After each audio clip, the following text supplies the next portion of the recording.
WIBX 950 and 106.9 FM. This is Keeler. What a show last night. I just have to say it was spectacular. Did you see any of it? I have no idea what you're talking about. Then I cannot believe you. I can't believe it. You didn't see the big show. The amazing, spectacular lightning and thunder spectacular. No, I missed it. How could you miss it? It was the most. Davey, did it wake you up at all? Oh, that's right. You sleep heavy. No, I sleep Davey, I have no audio on you. I don't know what's going on there. Hello? Wiggle the wire. Remember the old trick? Hello? No, that's not working. Hello? How about now? Hello? How about now? Hello? Whatever. You have to yell maybe from down the hallway, or we'll get two of those Dixie cups. I was actually driving in it when I saw the thunder and lightning. How's that? Go ahead. That should work now. Hop in there. All right, you're good. I you got to hear say, me? I did. We've got you back. I got to say, we didn't get in from New York yesterday until about 1:15 this morning. And as we were coming in, you could see it over the horizon, just the flash, bang, bang, bang, bang, bang, bang. I've never seen a lightning storm like last night. Wow. I'm sorry I missed it. It was across the entire sky. If you looked at the radar, it was stretched all the way from the storm, was stretched all the way from Rochester way out past the valley. And it was, you would see multiple lightning strikes at the same time. Like to the south, to the north, over to the west. It was unbelievable.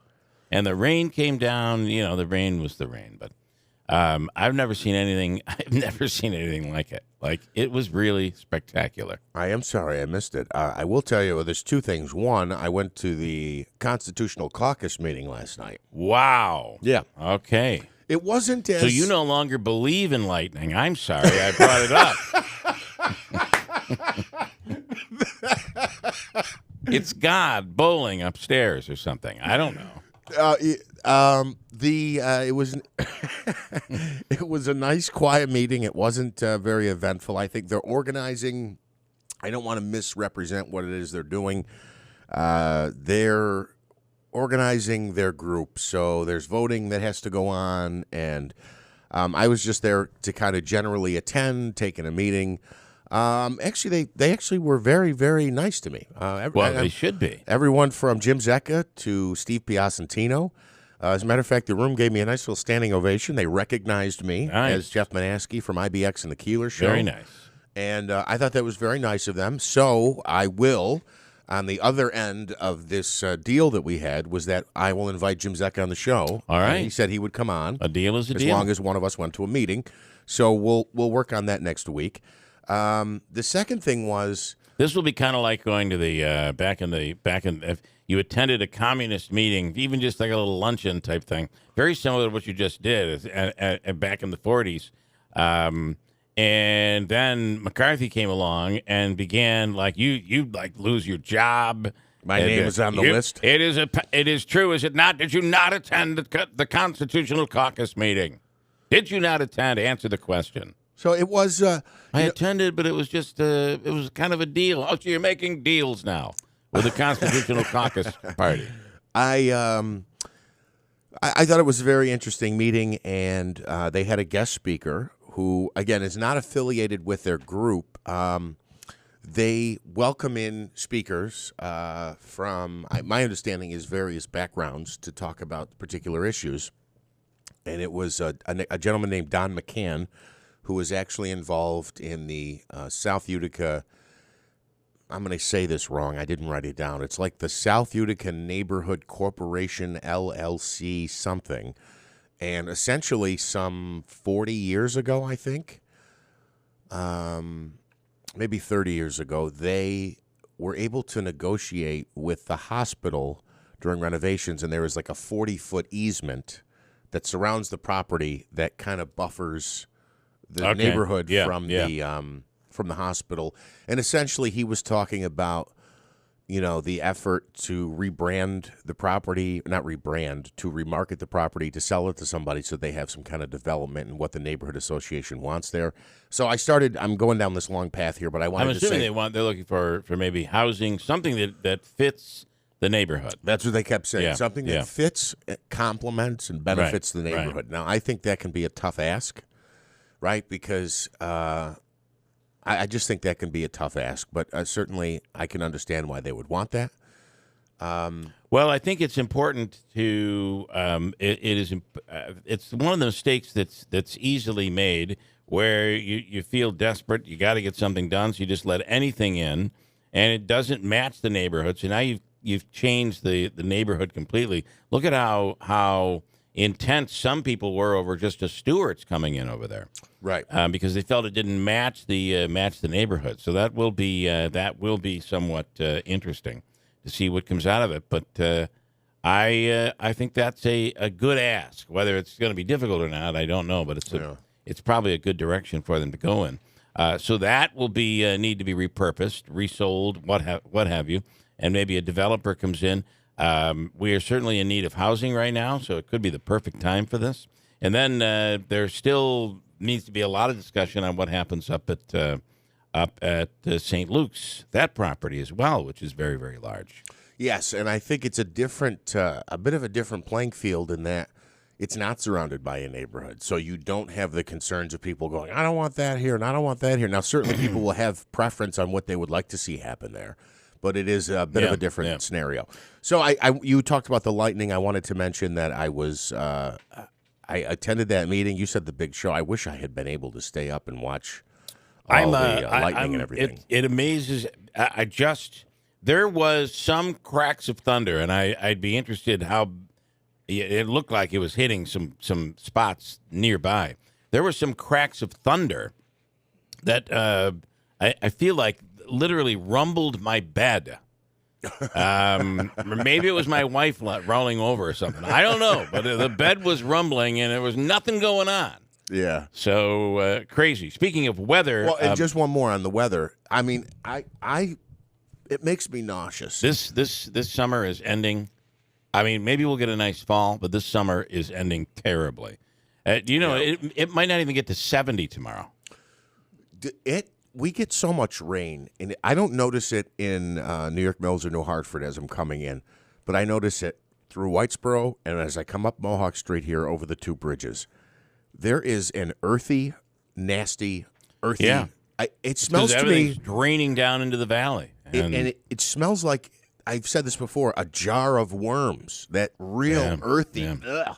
I mean, it makes me nauseous, and you can smell it outside the building here in Marcy.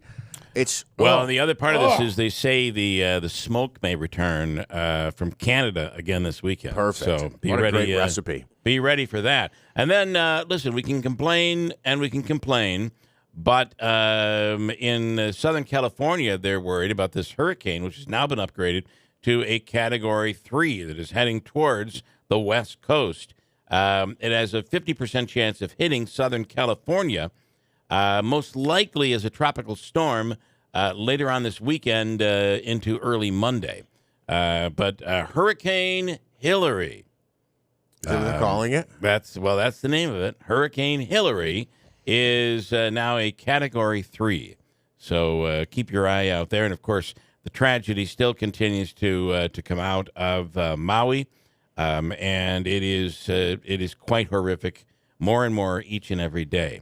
I think with everybody bracing for Hurricane Hillary, if history is any indicator, what will happen is a larger storm will form and overtake Hillary, and we won't even get to see it. I cannot remember like an orange storm, like an orange dust from some desert or something. I can't remember what happened because we were at Langone a couple of days ago, and I'm pretty sure there was a requirement in the ER to wear masks. Yesterday, we were at another medical facility, and by the way, everything has turned out really well. All is good. Good. But there, it was required. The minute you stepped off the elevator, you had to put on a mask. And now we're learning it's upstate. And by the way, we took a train home last night, which that train was doing towards the end of the stretch. We have an app that tells us, where we're going and how fast we're going. We were doing 102 miles an hour coming in to Albany last night. Wow. It was flying. That was pretty cool. Which is little scary. Pretty cool. I find it interesting because you must have been like, come on, pick up the pace. Because usually I think on the thruway you go a little bit faster. Faster than that. Yeah.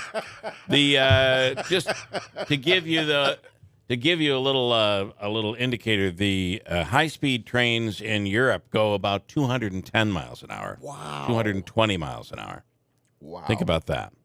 But now both upstate medical hospitals are requiring masks as COVID is on the uptick. I swear there was a couple of people on that had COVID on the train last night, just hacking up along. It's like, couldn't you go to another car? Why do you have to sit in this car?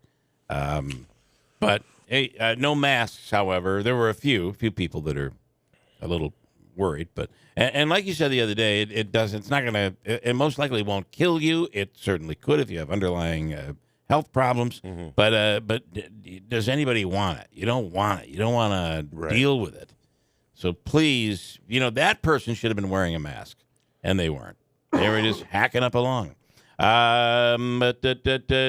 Stephan was at a recent council meeting. I did want to get an update because he's technically kind of becoming our little reporter on the scene, Davey. So if you can reach out, try to grab him quickly, and I'll get him on the air. All right, we'll grab him. All right, because he's been dying to tell me what happened at the council meeting. We'll get to that. What else? A couple of other quickies.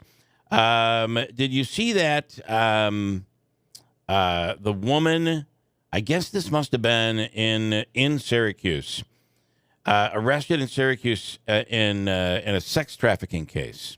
You see this? Terrible. The girl was 17 years old. The woman was arrested in Syracuse on Wednesday and charged with sex trafficking and prostitution of a 17-year-old girl. Her name, Mary Kay Holman, a 27-year-old, allegedly forced a 17-year-old girl to perform sexual acts with men, and she would profit from it. And she had told the girl that she would harm her and or her family if she blew the whistle on it. Wow. And eventually she did. They threatened to harm the girl and her family if she did not have sex with these people.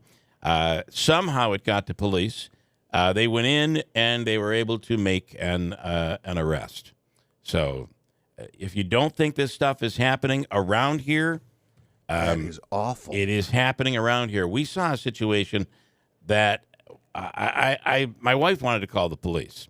And I'm like, I just don't know that this is the scenario that you think it is. But it looked like a very young girl with probably about a 30-year-old guy.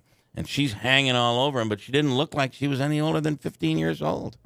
So you got to be careful because you can't be blowing the whistle every time you turn around.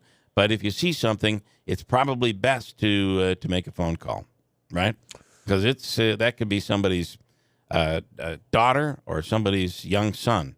Terrible. Richard this morning says, I was up. I've been up since midnight last night. It poured all night, and it did. The rain just came down. We have to have some areas with at least close to flooding problems, certainly some basements as well. Yes, the lightning was fun to watch, but please, it wasn't severe at all. I didn't say it was severe. I'm not saying that. I didn't say that. I said it was spectacular to look at, right? Yeah. There were strikes all over the place. Well, and the thunder, at least over my house, Richard, at times was quite loud. Most of the lightning and thunder were in the distance. We had no severe thunderstorm warnings for our area. Okay, Richard, thanks. But I'm not saying that. I'm not saying compone the rescue teams. I'm saying it was an amazing sight to see, and it was loud, and it did rain a lot. Let me go to you. Got him, Davey. You were able to get him. Yeah. Did you wake him or was he up? He was up. He was up. Here he is. Reporter on the scene. Stephan Ribisky. Reporting live from the scene, Stephan. Good morning. Well, hello, Bill. Oh, you're bright-eyed and bushy-tailed, as they say. Mm-hmm.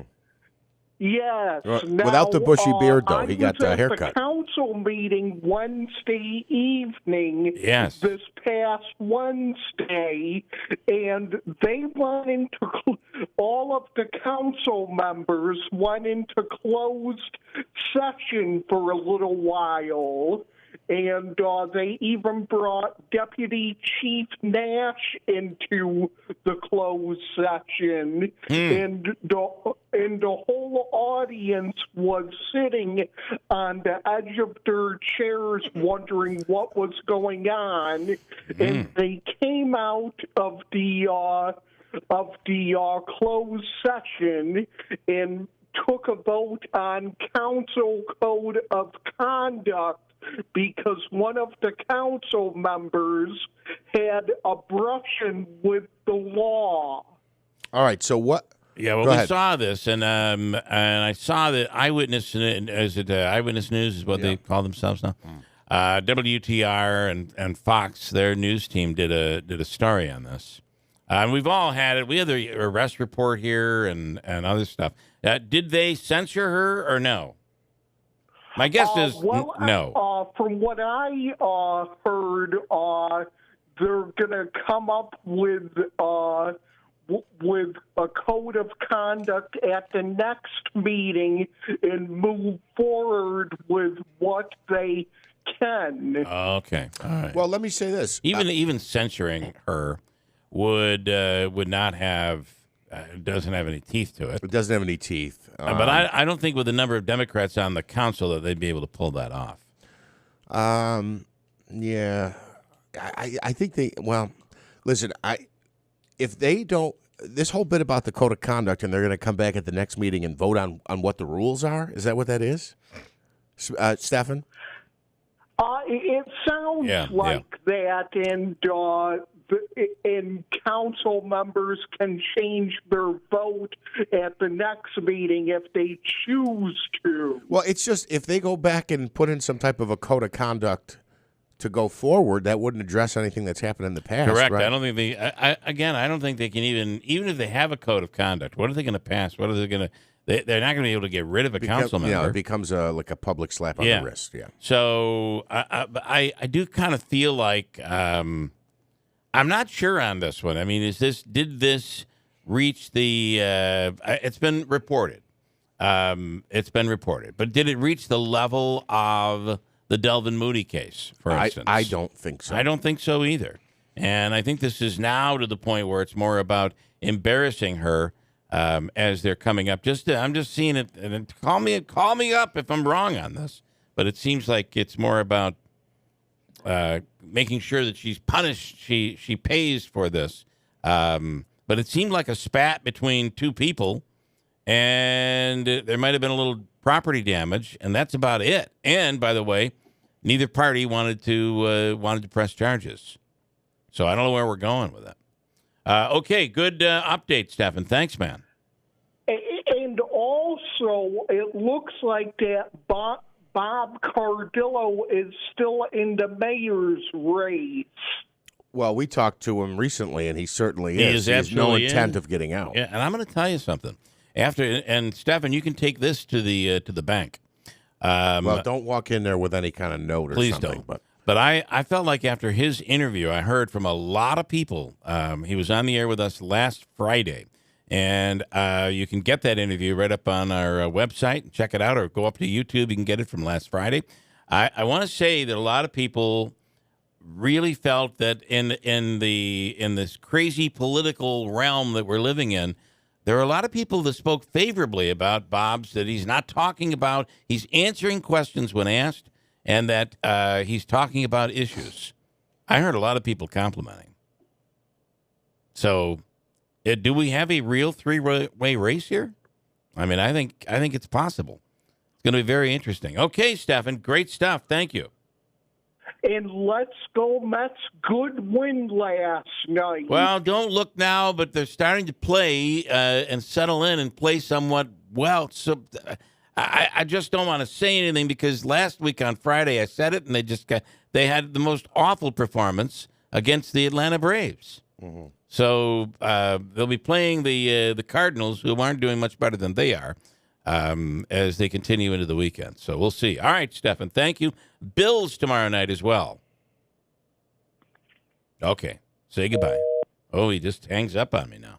That's kind of the reporter thing to do. You finish it and you hang He's up. got to make his next call to the next station. Speaking of mayoral races in Rome, I thought this was interesting. And Lance, I'm not doing any endorsement here. I'm just take it for what it is.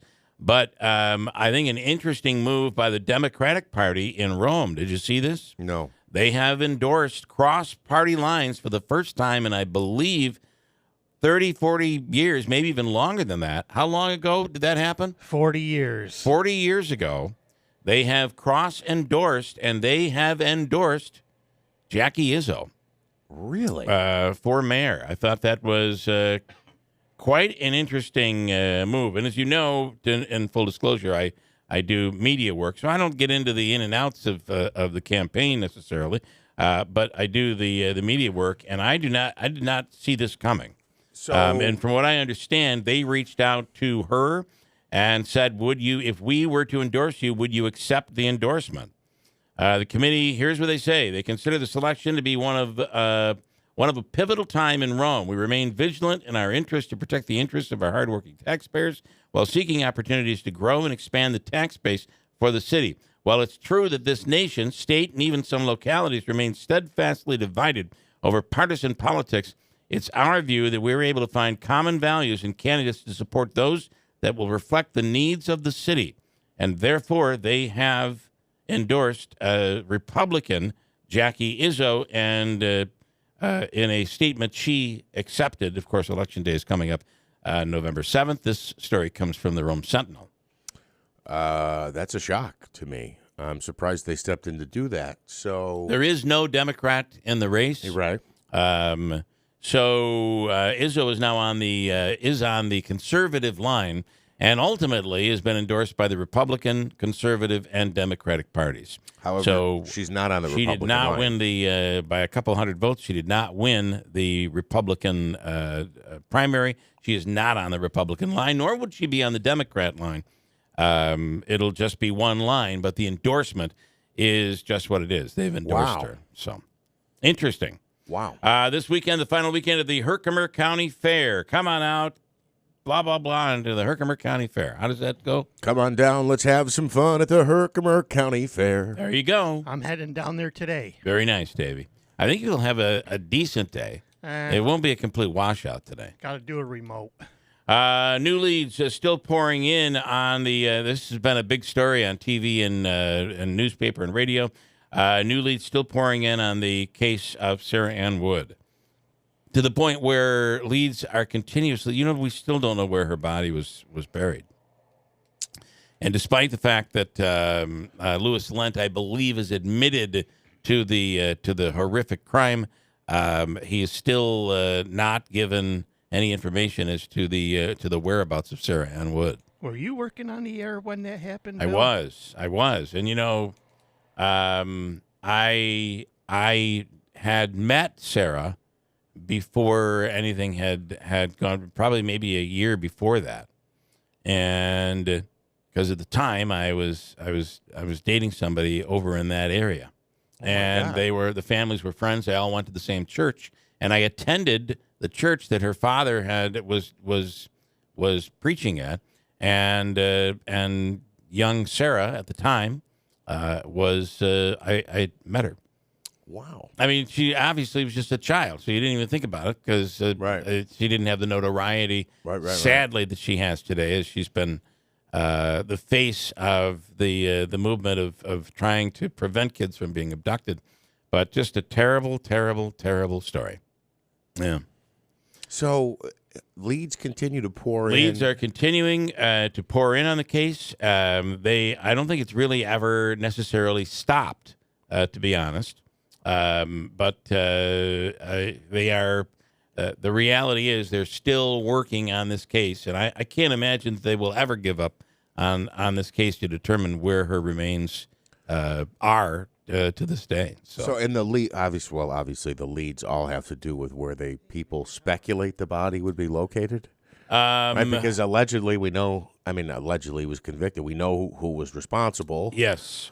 and there's not a presumption that maybe she was hiding out in some other country, right? That she's deceased. Not at all. No, yeah, right. So this has all got us around. Jeff Carpenter is the DA in Herkimer County. Says the criminal case is really done, but a commitment was made 30 years ago that Herkimer County would pursue every lead in an attempt to bring Sarah Ann Wood home. It has continued through every district attorney up through my taking over the DA's office, he said. And New York State Police Major Crimes has worked on this from day one and probably nearly every day since then for the last 30 years. I don't know if this is because there has been any additional an increase in information, or if a reporter just reached out to say what's going on, and that's how this story has developed. But Louis Lent is currently serving a life sentence in a prison in Massachusetts. Carpenter, a New York State police senior investigator Dennis Dougherty, head of the Major Crimes Unit, just starting out in their careers when Woods was abducted back on August 18th, 1993. That story comes from the Sentinel this morning. Okay, so there you go. A little update on what's going on out there, and we mentioned the fair, the Herkimer County Fair, will end on Sunday. That means, what is it, next Wednesday? Is it Wednesday the New York State Fair kicks off? Yes, next Wednesday. Which is sadly the final hurrah for our at least the unofficial summer. And they probably will be getting a big crowd because at one of the courts, I believe it's Suburban Court, they have Lainey Wilson, who is one of the hottest female country artists around for this year. Okay. They're probably going to get a good crowd to see her. Well, wait, is that the one who sings the? Why can't I think of it? Now here you go again. You say I have no idea. What's the band? The band. You mean you mean Wilson Phillips? I don't think there's any relation though. Lainey Wilson is her name. Right. Okay, who's the one who did with the cranberry juice? Oh, that's you mean Applebee's? No, I don't know what you guys are talking about. I'm sorry. I gotta hang on. Let me go in my. I always thought Applebee's was a restaurant. Okay, Fleetwood I had Mac. no idea. Fleetwood Mac, the song. Dreams. Okay. Right, and then remember there was a young lady who did her own version. She's I don't know. That we played. The we one. Played and she was, I didn't know that was on. She was drinking. It was a guy that was drinking the cranberry juice. No, but she may have copied him, right? Right. She's sitting like in a room and she's kind of nodding her head, and then right before the song starts, she takes a swig of cranberry. I think she's a TikTok star. I don't think that's Isn't this it person. Lainey though? Something. We don't know. You talking about Lainey Wilson? Just agree with him, Davey. Okay. Just agree Find with I him. agree with you 100%. Yeah.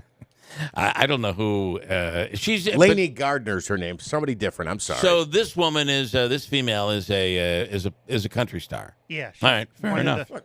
We played this on the air. We did. And we were both I loved mesmerized her. at how beautiful her voice is. I just didn't know her name. And one more. Mike this morning says a 30-year-old walking with someone that looks like they're 15. Was that you and Allison? That is the line of the day. I don't know. I think I just lost Michael's phone number. I don't know what happened there. On the line right now, that's a good one, Mike. On the line right now is Willie Waffle. Willie back fresh from vacation. Good morning. How many waffles on that joke, Willie? Oh, my God. That's a 10 waffle, baby. That's a goodie.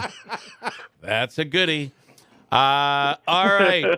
So let's see. Where are we? We're beginning to see, and don't speak too quickly, but we are beginning to see a bit of a resurgence in the world of theaters. People going back into the movie theater. And what are your thoughts? It tends to be more young people than older, but it does seem like there's some activity back into the theater. Yeah, no, I agree. I think you've seen that with Barbie and Oppenheimer. You saw it with Guardians of the Galaxy. The question is going to be, are people going to the theater for those specific movies, or will people start going to the theater again? Kind of like, we used to, where it's like, hey, it's Friday night. What movie do you want to see? As opposed to, oh, I want to see Barbie, let's go. Right. And I think that's going to be the big challenge right now for movie theaters. And I think that the writers and the actors strike is truly going to have an impact, because the actors are not out there promoting these movies that are hitting theaters. They're not out there doing those interviews. That's a key part of raising awareness. And so theaters might see a decline in viewership. So, we'll have to see. I think that one of the things we've learned since the whole COVID era began is that, you're right. Younger people still want to go out, still want to go to the theaters. It's people who are more like, I want to say like 30 and up that are more willing to wait. They realize the window is much shorter. The movie that's playing in the theater today, they can watch in their home probably in 4 to 6 weeks. They're willing to wait. So the big blockbusters, the horror movies are still going to do pretty well. So you're absolutely correct. When you talk, it used to be, which movie are we going to see this weekend? Versus today, I got to see this movie. We're going to have to go to the theater. Right. You're absolutely right. It used to be just a thing where it was a part of your everyday entertainment schedule. You'd go out to see a movie, and somehow that has gone away. I just saw an ad for a place in New York City that is doing it is fine dining. There's a chef on the premises, and waiters and waitresses. There's a full bar, and you sit at a table, and your dinner is brought to you, and you eat dinner and watch a movie. They're calling it. I forget how they're advertising it, but that is apparently an attempt right now. We'll see how it goes. Oh, absolutely! It's an evolution of the cinema and draft house. Which is something that's been around for a few decades. Good point. The idea that, hey, I'll get a little snack while I'm watching the movie, and they'll bring it to me. New York, taking it up a notch, like you said, making it fine dining. I mean, theaters are going to have to be creative to find ways to make you want to leave your home and your 70-inch television and your surround sound that's just as good as anything they've got. And I'll tell you the thing that really bugs me, and I won't waste too much of your time on this, but I think theaters have to do a better job of making the experience better in this sense. I went to see The Haunted Mansion, and I could barely see that movie because they didn't have the proper lighting. They didn't have the proper lamp on the projector, and it ruined the experience for me. And they have to do better with things like that in addition to my fine dining and my fine china. You're absolutely right. That is the sound, the comfort of the seat. You're really working hard to get people out. You're earning their business, and you're going to have to work really hard. It's going to be interesting.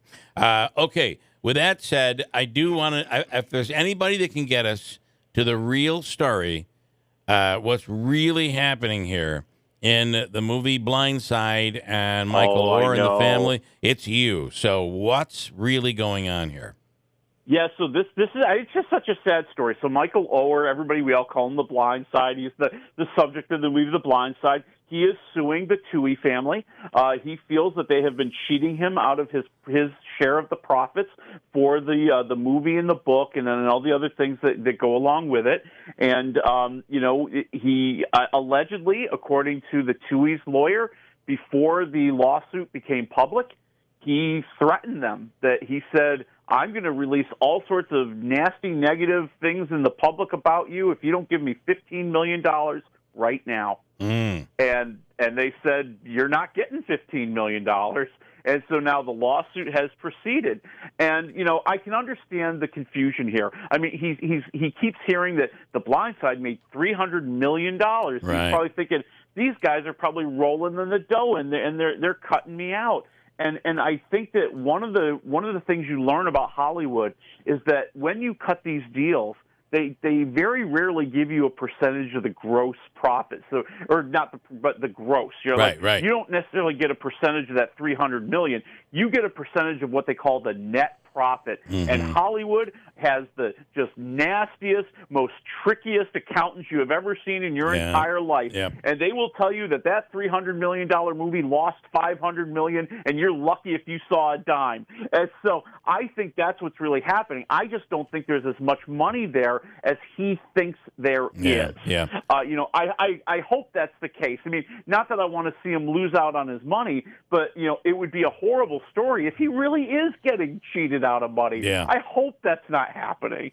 Yeah, he said he's talked about this a lot, saying, the movie said that the movie made it look like they found him, they rescued him, and they taught him how to compete. They taught him football, and the rest just is glorious history. But he says that while they played a role, there was a lot more that was done even previous to when he came to live with them when he was a junior in high school. And he said the story in the movie, while a really nice story, just isn't the way it really happened. But you're right. This ends horribly. Yeah. Welcome to Hollywood. And he did get paid. They took money and split it through the entire family. It was split 5 ways. But he is of the belief that there was more money than they took it. And, I don't know. Everything right now is leading me to believe that that's not true. Yeah, I hope it's not true. Yeah. I mean, and Michael has written his own book, and he's had some of his own projects as well. To kind of tell his side of the story. I mean, like you said, the movie is a Hollywood fabrication. It was a feel good movie. I had a critic friend of mine who used to call it the Mighty Whitey story. Yeah. that Sandra Bullock comes in and saves the day. Yeah. And there's more to the story, but. They had a movie they wanted to sell. I did see, it might have been USA Today. Somebody was writing about this and giving opinion. An African-American writing about it, saying that this story doesn't fly as well today as it did 10 years ago or whenever the movie came out. No. Because it's just that. It's the wiser white family comes in to pick him up off from the dredges and to brush him off and teach him the proper ways, and he succeeds, and the rest is history. And I think that is what he's saying also is they made him look, he feels the movie made him look stupid, and that they guided him past that, and he said that also was not true. So I don't know, but you're right. Sad is this, you wanted this to be true in a way that they all love each other in the end, and he's now the adopted son, right? Yeah. Yeah, you want to see that they all became this wonderful family, and they've all enriched each other's lives, both emotionally and now monetarily. But Hollywood doesn't have, there are not happy endings outside of Hollywood very often. Yeah. And I think that's what you're seeing here. When money gets involved, everybody starts to hate each other, and it just becomes a thing. That's a thing. Okay, in theaters this weekend, if you did want to make it out, we're at the end of the summer season here, so what are we looking at?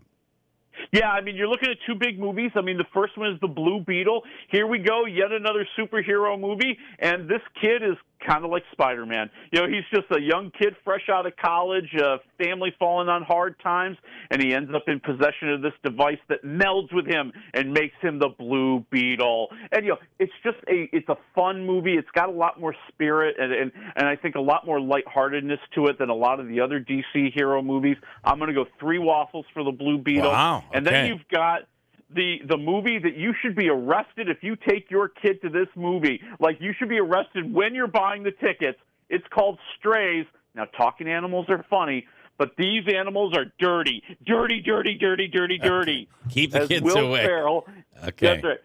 Will Ferrell is a dog that's abandoned by his owner. He joins up with these strays, and he hatches a plan to get revenge on his owner. 2.5. 2.5. All right, we'll do it again next week. Willie, have a wonderful week. Thank you, man. See you then. Bye-bye. Willie Waffle, WIBX, Utica, Rome. News is straight ahead at 7 o'clock. He wants to push one of his trials way back. I'm Dave Anthony, Fox News. Former President Trump proposing April 2026 for his federal trial in the indictment over his attempts to overturn the 2020 election results. The special counsel wants it in January. The former president tells Fox Business' Kudlow. It's just a continuation of a witch hunt. They want to silence you. They want to silence you. And they mean silence. They are, I think they're sick people. He's also charged in Georgia over his 2020 election conduct. And in that case, Trump has decided to call off a news conference he had scheduled for Monday with a lot of fanfare. He had promised to unveil a report that he said would exonerate him. In a social media post now, though, he writes, "My lawyers would prefer putting this, I believe, irrefutable and overwhelming evidence of election fraud and irregularities in formal legal filings." As Fox's Doug Luzader, the former president, remains the front runner in the 2024 Republican race, but is not committed to show up at the first debate Wednesday. Fox News Radio will be providing special debate coverage beginning at 7 p.m. Eastern next Wednesday. You can listen at foxnewsradio.com. President Biden's campaign plans to push back against Republican proposals next week, coinciding with that debate. However, just 1 in 4 Americans say President Biden has made the economy better since taking office. 52% say the economy is worse, according to the latest Fox News poll. Fox's Jared Halpern. Controversy in wildfires scorched Hawaii. Fox's Jill Nato reports. The head of the Maui Emergency Management Agency, Herman Andaya, is stepping down, citing health reasons. But people have been complaining that Andaya decided not to set off Maui's warning sirens. Now, he says those are for tsunami warnings and would have sent people inland toward the fires. The number of wildfire deaths remains 111. The hundreds, though, remain unaccounted for.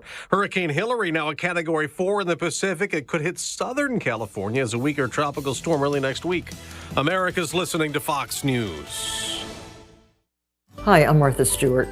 Every year, more than 4 million pets enter shelters here in the United States. My friends at American Humane have been helping animals since 1877. The goal is to ensure that pets have a safe shelter, especially during natural disasters.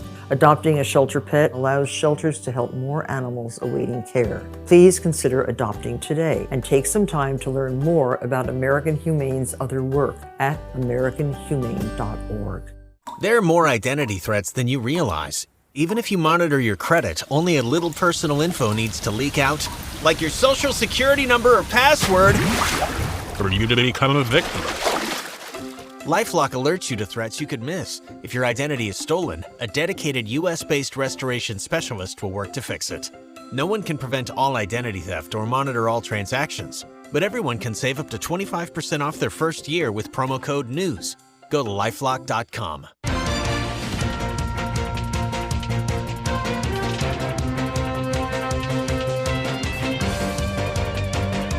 We have mostly cloudy skies, quite wet outside, 65 degrees. WIBX News time is 7:03.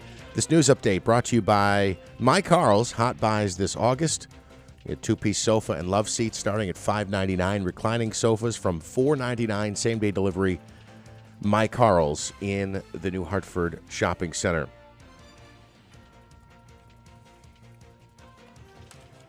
The two hospitals in the Syracuse area involved with Upstate Medical are once again requiring people to start wearing masks inside those facilities. The policy changed due to an uptick in the spread of a coronavirus variant. COVID-19 testing is now also mandatory for patients in that area being admitted to those hospitals. The mask mandate covers staff, visitors, and patients. Both the masking and testing policies will be reevaluated in a few weeks. Micron Technology will be making its presence known at the upcoming State Fair.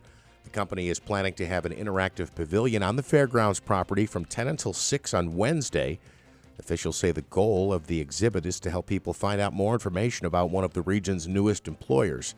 Micron is currently making progress toward building a brand new semiconductor manufacturing complex in Clay. Governor Kathy Hochul says New York State remains a safe haven for people who are seeking abortion care. The governor made the proclamation following a federal court ruling that attempted to curb access to the abortion drug mifepristone. In June, Hochul signed legislation shielding New York doctors who prescribe that medication across state lines. The governor says it is still legal and available statewide. The stars of the NASCAR Cup Series will be making their only appearance of the season in New York this weekend. Our man, Uncle Smitty, will be there. They're set to compete in the Go Bowling at the Glen at Watkins Glen International. Kyle Larson is the defending winner of the event. Other contenders include Chase Elliott, Kyle Busch, and Kevin Harvick. The green flag is scheduled to drop shortly after 3 o'clock on Sunday. Tickets are still available at theglen.com. And the Powerball jackpot is on the rise once again. It's now surpassing $250 million.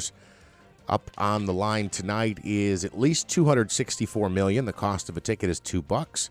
Anyone who wants to watch the drawing can do so live at Powerball.com. WIBX News Time is 7:06. A wet start to the day today. We had some significant rain last night. Here's what we can expect later today. I'm Eyewitness News Chief Meteorologist Craig Flint in the WIBX Weather Center. Today, quite a few clouds, limited sunny breaks, breezy and cooler, a few downpours and scattered thundershowers around. Highs near 70 before falling into the mid and upper 60s through the day. Tonight, mostly cloudy, brisk and cool, near 55. Saturday, lake effect rain shower early, then partly cloudy, still windy and cool, near 70. For more on your local forecast, tune to Eyewitness News at 6 on WUTR. I'm meteorologist Craig Flint, WIBX 950 and 106.9 FM. Right now, cloudy and 65 at 7:06. All right, in sports, the Mets got a win last night, 4-2 against the St. Louis Cardinals.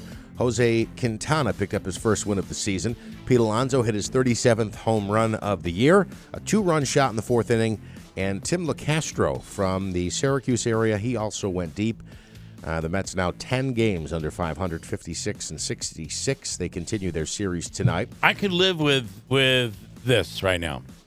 Playing competitively, winning more games than losing, getting some new pitchers in there, getting some new middle relief, beginning to learn who's going to hang around, who's not. I could live with it. It's what you can't live with is what happened with the Braves last weekend. 21-3. That was awful. Yeah. Yeah. And I got to tell you, Yankees fans are not happy right now. Yankees fans are really angry and want heads to roll. Yeah, a game under 500 at 60 and 61. They'll take on the Red Sox tonight. Maybe that's a little medicine for the Yankees. If they can beat up on the Red Sox this weekend, maybe they'll feel better about things. It's the start of a 3-game set in the Bronx. The Yankees come in having lost 5 consecutive games. The NBA has released its schedule for the upcoming season. The regular season tips off with a doubleheader on Tuesday, October 24th, when the defending NBA champion Denver Nuggets host LeBron James and the Lakers. The Warriors welcome the Suns to San Francisco in the nightcap there. Meanwhile, Christmas Day features 5 games on the slate. That includes the Milwaukee Bucks taking on the New York Knicks.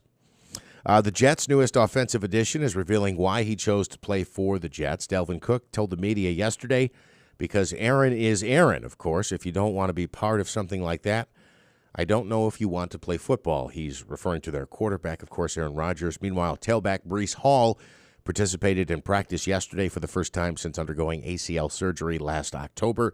Giants in preseason action coming up tonight. They take on the Carolina Panthers. The Bills play what, tomorrow at 6:30? Tomorrow at 6:30. Who do they play tomorrow night, Davey?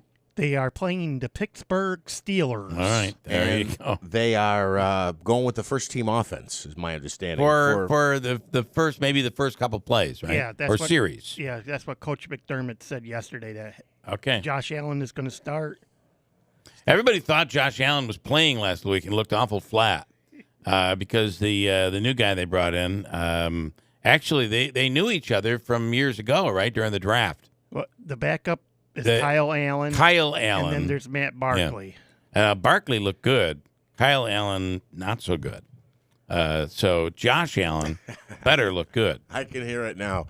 You guys lose a game, and I'll just make it up week 7 or something, and Josh Allen looks like Kyle Allen out there. Yeah, that's what you're going to hear.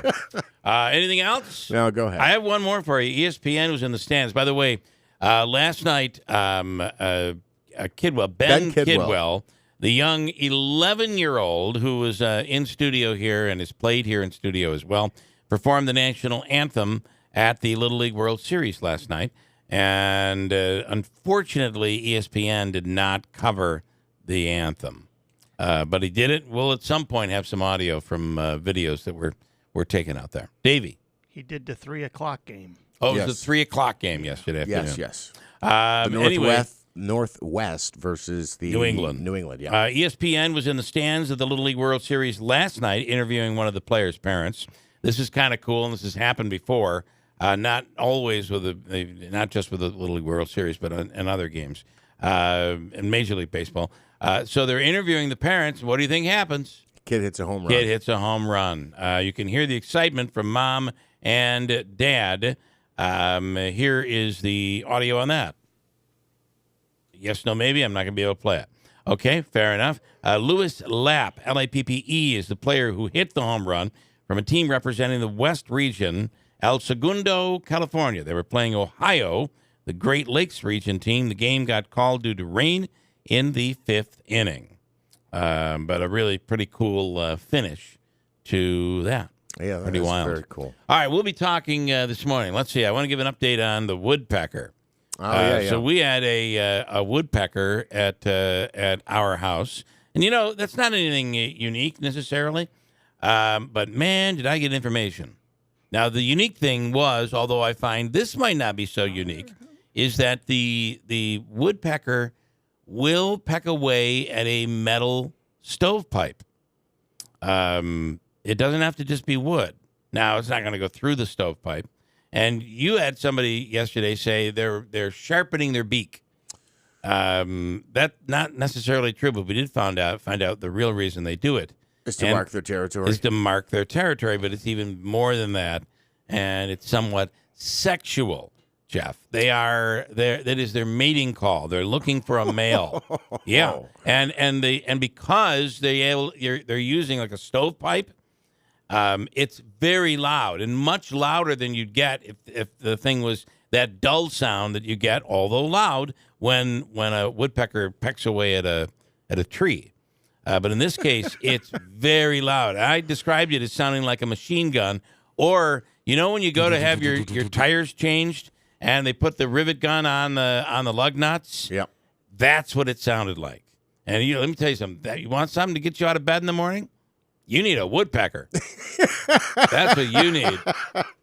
I mean, it was something. But anyway, turns out to be a mating call. That's what it was. Never knew and that. all these tips on what to do. One of the biggest ones was turn on the fireplace. So it's a gas fireplace. So that's exactly what we did. We turned it on, heated everything up in the house, but that woodpecker just kept pecking away. Did not deter the woodpecker. Now, however, the woodpecker is gone and hopefully does not come back today. Maybe Mama got happy. Right? She got just what she wanted. That loud banging did the trick. That's what happened. We'll break. Coming up later in the hour, Habaika's free money question of the day. Let's make it a little something off today. What do you think? $375. Why? Interesting. Why $375? I have no idea. But, I mean, I feel like I've been given the freedom to just throw numbers out at random. Mm-hmm. So it's not my money. The jackpot this morning, Davey, will be $375. So it's a big opportunity. We got to get a big winner before the end of the summer here. We'll do it at 7:35, your chance to win there. And then later this morning, Living Lab of Internet of Things. What is this? We're going to be talking to the folks from the base out in Rome. And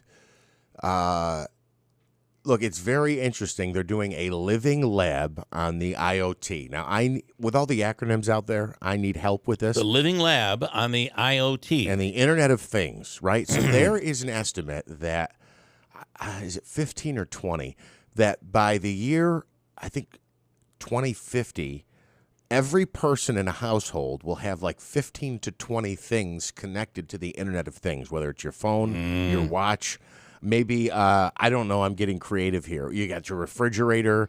I think we're over 100 right now in our house. It's unbelievable. Because, think about it. Every light bulb you put in could be connected. Yes. Every phone, I think we're well over 100 at our house. Can you imagine that? At a time when, we were here for the beginning of this, when one thing connected to the internet was a big deal. And, oh, by the way, that was also tethered to your house phone. So if somebody picked up the phone and knocked you offline. Yeah. So that's really interesting. There is this living lab is looking to be a workspace, if you will, for industry that creates these products, individuals, businesses that service them, and also security. They need to be secured so people can't be hacking in to your refrigerator to get personal information and protecting that information. That is a lot to lot to work on. This is again one of those things that comes from the base in Rome that's way over my head, but the rest of us will get a nice education on it this morning.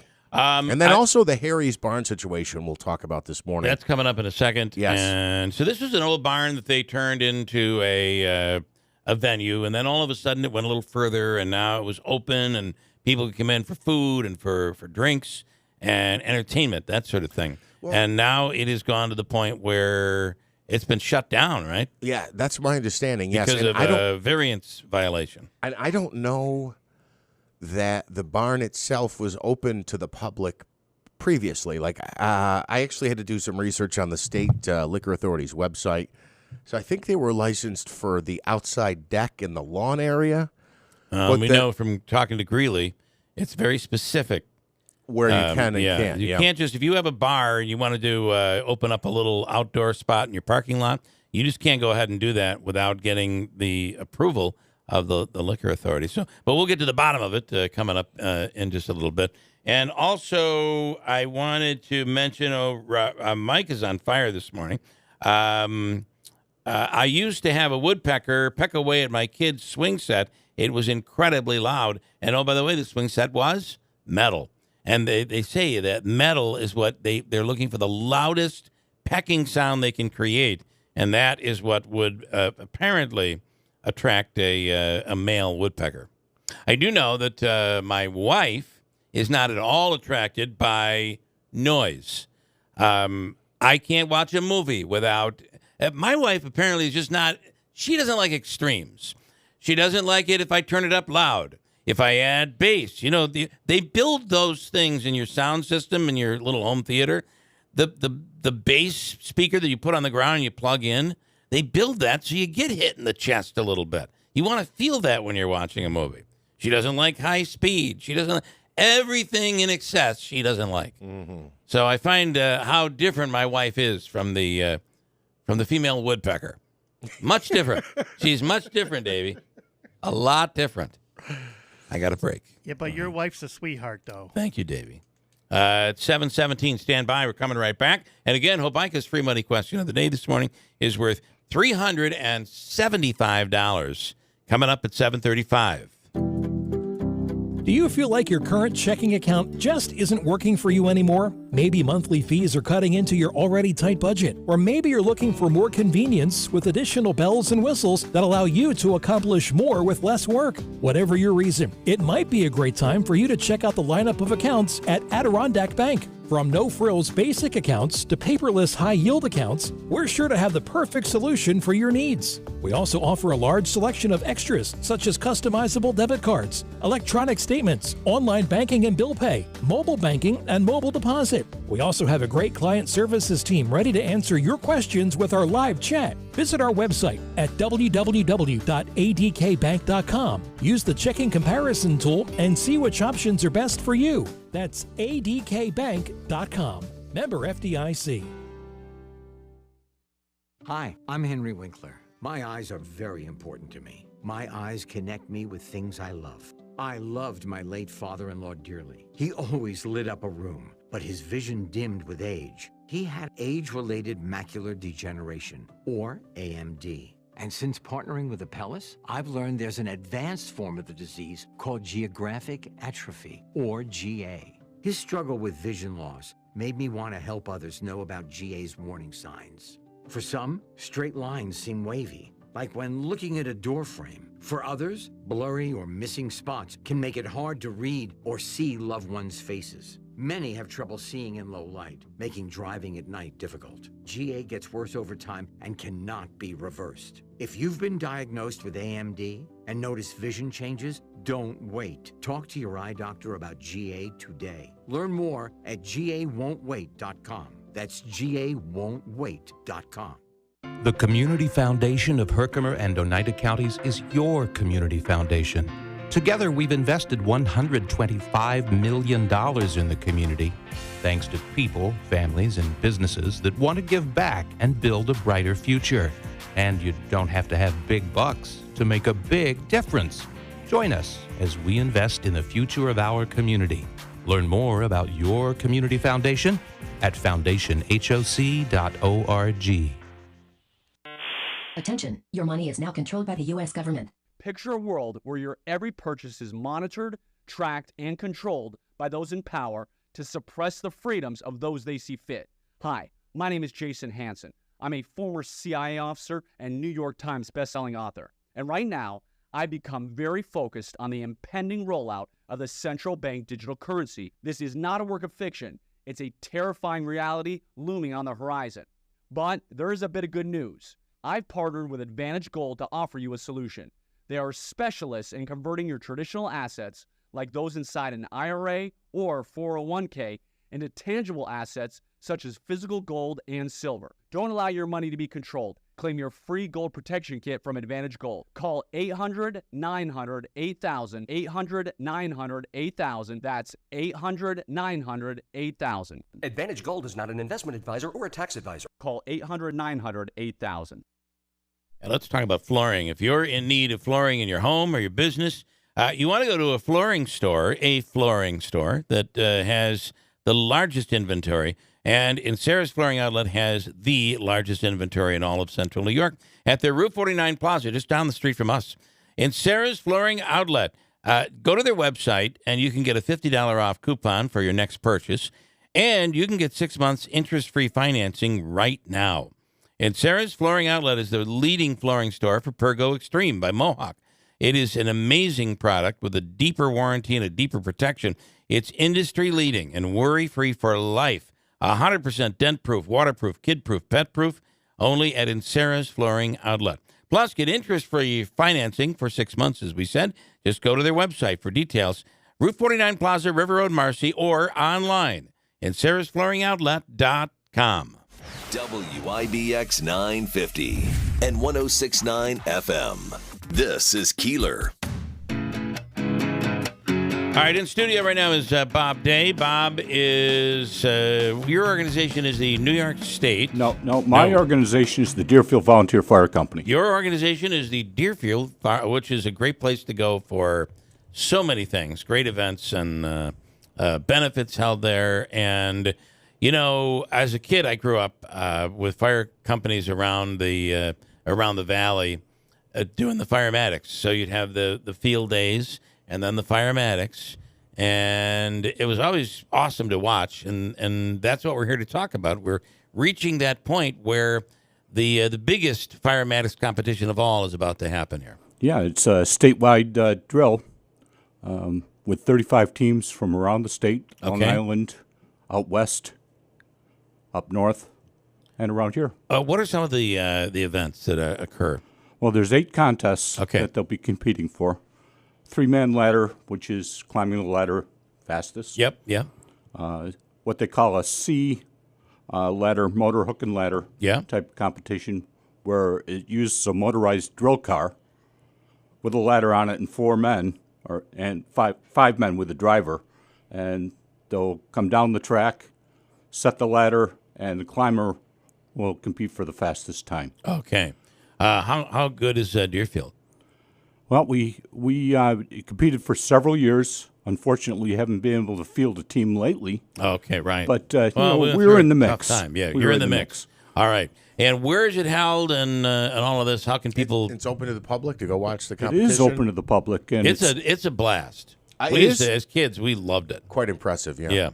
Yeah. It's 9:00 Saturday morning at the Deerfield Fire Company's field. So you're hosting it. We are. Nice. It's the 7th time we've hosted it. Okay. First time was 1988. Well, it's a good location for that. Oh, it is. Yeah. And we specially constructed this facility just for this event. Okay, nice. So what do you people come out? You said it starts in the morning. Yeah, 9:00 Saturday morning, weather permitting. All right. But, I think the weather's going to cooperate with us. Yeah, I think it will. Yeah. And teams coming from all over the state. Yep. Probably the most competitive teams are from Long Island, and they are serious. Yeah. Oh, yeah. They're serious about everything down there. Yeah. It's unbelievable. They also have a lot of money to pump into things. They probably have a lot of toys that we just dream about up here. Yeah, all you have to do is stop by our field, and you'll get that idea. Yeah. That's cool. All right, so you're asking for the public to come out. What else do you want people to know? Well, at 9:00, it's $10 admission for adults, $5, kids 5 to 12. Under 5 is free. No coolers allowed. Okay. But we'll have food and drink for sale. Nice. And parade Sunday, which is they'll bring up their fanciest rigs and everything else from all So over the parade state. will be all of the fire companies around the They, state. they're Nice. mandated to compete. Okay, if they want all to right. run the next year's drill. So, Good. Okay, so I like they it. have to do it. So that'll be a pretty cool parade then. It Do you is. like the Yeah, fire it'll apparatus? be an hour and a half parade. Wow. Okay. Very And cool. they'll bring up 100 members to march. Wow. It's crazy, and that's right in Trenton Road in Deerfield. Okay. Cool. So, and this is going to seem like a stupid question, but how big are the teams? Because I'd have to imagine, you don't just say, all right, no fires this weekend here downstate because we're all going upstate. So, well, that's the team's probably 15, 16 members, 20 members. It varies. Yeah. Yeah. All But right. a certain contests you need to have at least 8 men. Gotcha. Okay. Good stuff. It's firematics. For a while, it wasn't happening. Am I correct in saying that? Was there an insurance issue years ago? I forgot what had happened. Well, there's actually 2 different types of firematics. Number one, the ones they used to run around here with most of the fire company were foot drills. Okay. Without yeah. motorized equipment. Right. Okay. Okay. We've held up the tradition. We've had a team since the 60s. This motorized competition from the statewide perspective has happened since 1946. Wow. So this has a lot of history. And it Yeah. moves around the state, too. Okay. We don't have it every year. So we have it, on And this rotation. is time number 8, the 8th time that you Seventh guys have time, hosted. seventh Seventh time. Okay. All right. Great stuff, Bob Day. Thank you very much. And good luck. I hope maybe this is a big year for Deerfield. Either way, it's a big year for It Deerfield. is. It's quite an event. So Okay, cool. Thanks Thank very you. much. That's 9 a.m. Deerfield Field. And check it out. Statewide firematics event this weekend and championship. 727. We're going to get and dig into this Harry's Barn in Paris. We'll dig into that coming right up. Next on WIBX. Heritage Logging and Tree Removal is your trusted tree removal specialist. With today's extreme weather conditions and new invasive species wreaking havoc on your trees, you need to protect your valuable property and your precious loved ones. As soon as you suspect any problem, call and Heritage Logging will be there to assess your trees and give 24-hour emergency services. For all your tree care needs, call or text 315-796-2941 or visit heritagelogging.com. That's heritagelogging.com. Connect with more than a mortgage on Americu Credit Union's mortgage app. Experience the ease and expertise of having a personal mortgage assistant in the palm of your hand. Seek pre-approval, upload documents, and have your questions answered from application until your keys are in hand. Visit Americu.org or download the Americu Mortgage app today. Americu and you. Let's connect. Data carrier rates may apply. Membership eligibility is required. Insured by NCUA. Equal housing lender. Finding great candidates to hire can be like, well, trying to find a needle in a haystack. Sure, you can post your job to some job board, but then all you can do is hope the right person comes along, which is why you should try ZipRecruiter for free at ziprecruiter.com/free. ZipRecruiter doesn't depend on candidates finding you. Its powerful technology identifies people with the right experience and actively invites them to apply to your job. You get qualified candidates fast. So while other companies might deliver a lot of hay, ZipRecruiter finds you what you're looking for. The needle in the haystack. 4 out of 5 employers who post a job on ZipRecruiter get a quality candidate through the site within the first day. ZipRecruiter, the smartest way to hire. And right now, you can try ZipRecruiter for free. That's right, free. Just go to this exclusive web address, ziprecruiter.com/free. That's ziprecruiter.com/free. ZipRecruiter.com/free. Hey, right now at Steep Pawnee Mazda, Commercial Drive in Yorkville, it's the Move to Mazda sales event, and it's back. You know what never left and has always been there, and it's Ricky Z and his customer service. He creates a completely different buying experience. I experienced it firsthand, and I'm actually coming up on the end of my first 3-year lease. It's happening, so we're already looking at what will be next. 2.9% APR financing up to 36 months right now on new 2023 Mazda CX-30s, CX-5s, and CX-50s. Enjoy 0% APR financing up to 36 months on new 2023 Mazda CX-9s. It's the Move to Mazda sales event. It's going on right now from the dealership that's first place nationally in customer satisfaction out of all of the Mazda dealerships around the country. Steep Pawnee Mazda, Commercial Drive in Yorkville. WIBX 950 and 106.9 FM. This is Keeler.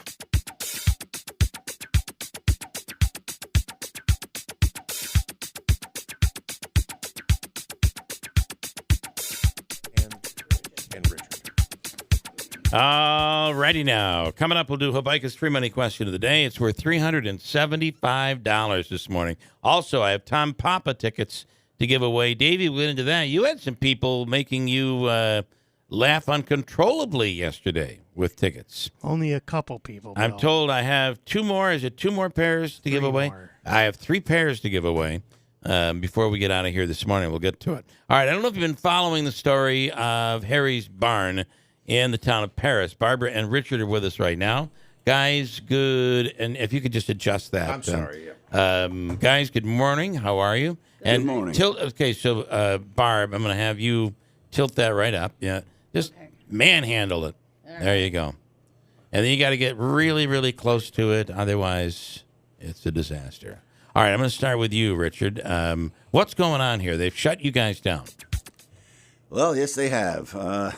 It's, of course, a long story. But make it as short as possible. The town has decreed our barn unsafe and will not issue us a certificate of occupancy. Okay, all right. Because of that, so you weren't shut down by the liquor authority? No. Okay. No. What did happen, though, is that one evening we had a storm, and even though we were serving on the deck and the lawn... which is what your liquor license says? Which is what we were allowed to do because we did not have the certificate of occupancy. Okay, for the barn. okay. It really had nothing to do with it. Our license does not limit us to any action. Okay, but the problem was, though, that the barn, you did not have the occupancy from the town of Paris for the barn. Okay, so fair enough. People were not allowed in. Well, I allowed people in that evening because of the storm, and it so happens that one of them was ABC. Liquor authority. Undercover. Spy, if you will. But spy. But it doesn't matter. Employee. Yeah, okay, fair enough. And I got caught, disobeying the order. Was this during a? Hang on. So was this during a? Was the event a class reunion? No, that was the next evening. No, when the contempt of court came on June 2nd, when Rich let people inside the barn, which we knew we weren't supposed to. He did it not thinking because the storm was rolling in. We lost power and everything. So it's neither here or there. We broke the contempt of court, and we took full responsibility for that in court. But moving forward, we were served on July 14th to shut us down because of the contempt of court. We canceled. We had an event the next day with the Clydesdales, a family day, and we had the 50th class reunion of Chadwick's High School. And so when we received the papers, we immediately contacted everybody, but we just could not cancel the class reunion. People were flying in, and there was nowhere else for them to go that day. So, again, so even though you were told you couldn't operate it, you did it because you had.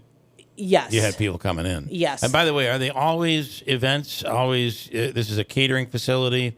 You're just not open to the public, or are you from time to time? We're not.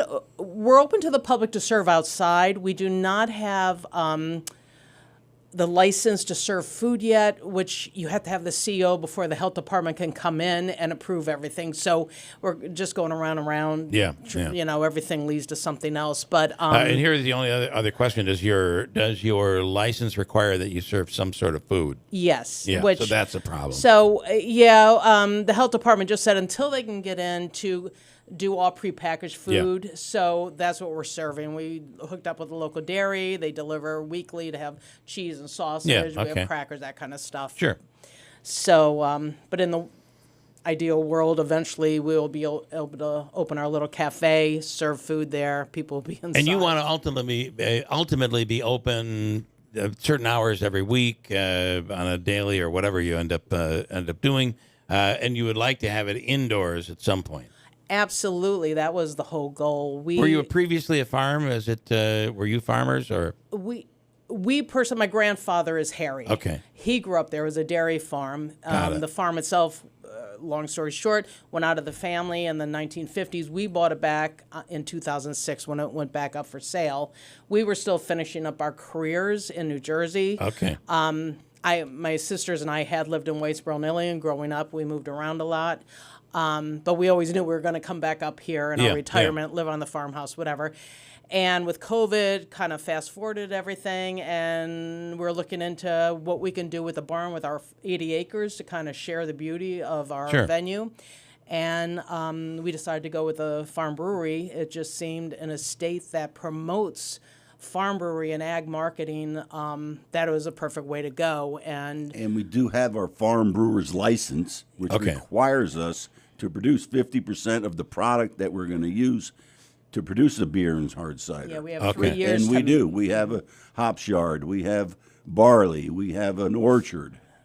To produce. So you're going to be brewing coming up.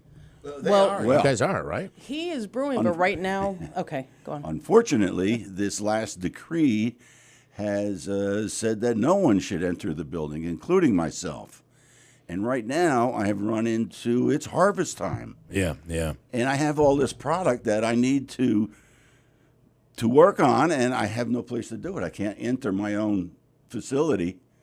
This actually went to Oneida County Supreme Court, right? And they're the ones who said you can't go in the building anymore. Correct. Why is the building unsafe? Is that what they're saying? The frustrating thing is, and it comes down to a simple denominator, which I just was reading text as we're driving over here, and this one guy said, what proof was presented that the barn is unsafe? And nothing. It was just a claim from the town attorneys, and that is what has brought us through here. So we're frustrated, we're confused, we're trying to do the right thing. We have 2 Chapter 13 reviews, which means the building is safe based on 2020 building codes for existing buildings. We're not new construction. We're not building a brewery.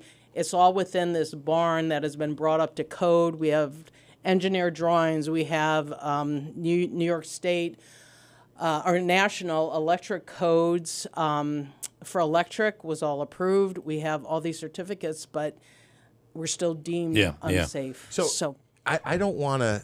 Let me say a couple things first, because I was reading through this Supreme Court thing, and again, I'm not an expert on this. I want to say a couple things. I know somebody who was at the reunion, okay, and everybody I talked to says great things. You have a great product. You have a beautiful place. I've seen pictures on the website. I've never been there personally. People were saying the Clydesdales. That was pretty. Cool. They're like, oh, the Harry's Barn, and I kept saying to myself, of all these little breweries, farm breweries that pop up, I'm like, I've never heard of this. And then when we talked to you a couple of years ago, it was under Collins Homestead, right? And but the business LLC. name, is or the name to the public is Harry's Barn, right? So and on timeline, just so I understand, the reunion in question was when? That was summer? July 15th. July. Okay, so it's just a month ago. Yeah, a month ago. Okay. Yeah. So everybody says great things about. I don't want you to feel like you're being attacked. No, that's fine. The products are good. The place is beautiful. I've seen the pictures on the website. But I know people at that reunion who said they were also allowed in the barn. Yes. Right, but which was the day after the violation where you weren't allowed to have people in the barn when the storm rolled through. Yes. So there are multiple instances of allowing people into the facility when you're not licensed to do that. Well, we don't have a CO to do that. Which is not licensed to do that? And also, I went on the State Liquor Authority's website, and it specifically says the deck in the yard.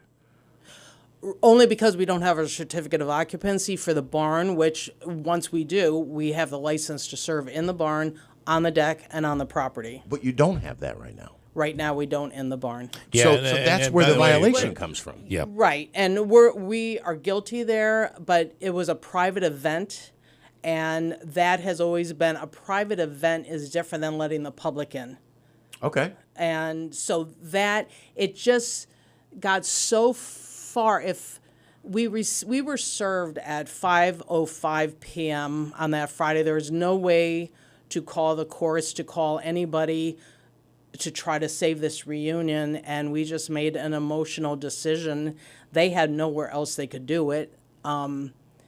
So yeah. Yeah, I could see you being in a tough spot there. Absolutely. Yeah. As I went through you can get this information The online. problem that comes in is when they say to you on Friday at 5, you cannot do this. Right. They're probably firm on wherever they are right now is because despite the fact that you were told not to do it, you did it anyway. Well, yeah, it just sounds like we're just flippantly Doing whatever you want. ignoring the Right. court order, Yep. which it wasn't. It was a very difficult, emotional time. I couldn't even get hold of the people planning the reunion because Yeah. they were all flying in, having dinner the night before. So yeah, it was tough. The timing was tough. We still had people showing up the next day for the Clydesdale family event. It was very difficult. Oh, okay, so you had an event during the day as well that was yeah, with a local farm. We Okay. combined. I see. Yeah, Oh, you canceled we got it. canceled. Okay, Barbara and Richard own Harry's Barn in the town of Paris, and so and they have been shut down. What do you want? I mean, you're going public now, so this enters a new arena. Sometimes it makes people's feelings even more intense. Are you accomplishing anything here? We're not reaching out to people to let us come on the air. I know that it's a story of interest, Yes, so when we're invited on, we come on to Yes. try to share our story.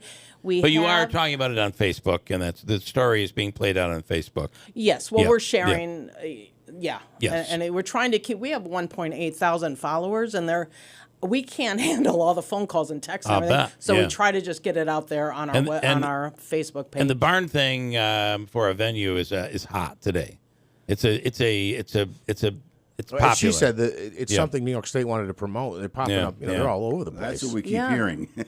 Well, so it seems like there's a couple of different issues. And again, I went on the Oneida County Supreme Court website, nycourts.gov. I was looking at the exhibits and then the ruling from Judge Grow Denton. So, but it seems like you've been allowed to do certain things, but are doing other things as well that you aren't licensed. I don't want if the terminology is correct. Licensed or certified to do. Having people inside. Are you allowed to brew inside, or is that prohibited as well? Well, now it is prohibited. Right now, it is prohibited. Okay. I mean, I have been brewing until 4 weeks ago. Okay. Right. The building was, we were allowed in family, friends, and private events. But the general public, when we're serving outside, can we come in and just sit in here? And no. And, we were. So I guess I was confused on that. The state liquor authority's license allows you to serve inside if it's a private event? Yeah. Well, that's a good question. Well, if it's a private event, you wouldn't even. If you're having an event at your home, you don't need a liquor license for that. You're not charging for it. It's that's a fine line. Right. If It's not your home. If you have a liquor license, now that becomes. I don't know the rules necessarily, but I think that makes things very complicated. Yes, it's very. We saw that a lot during COVID, right?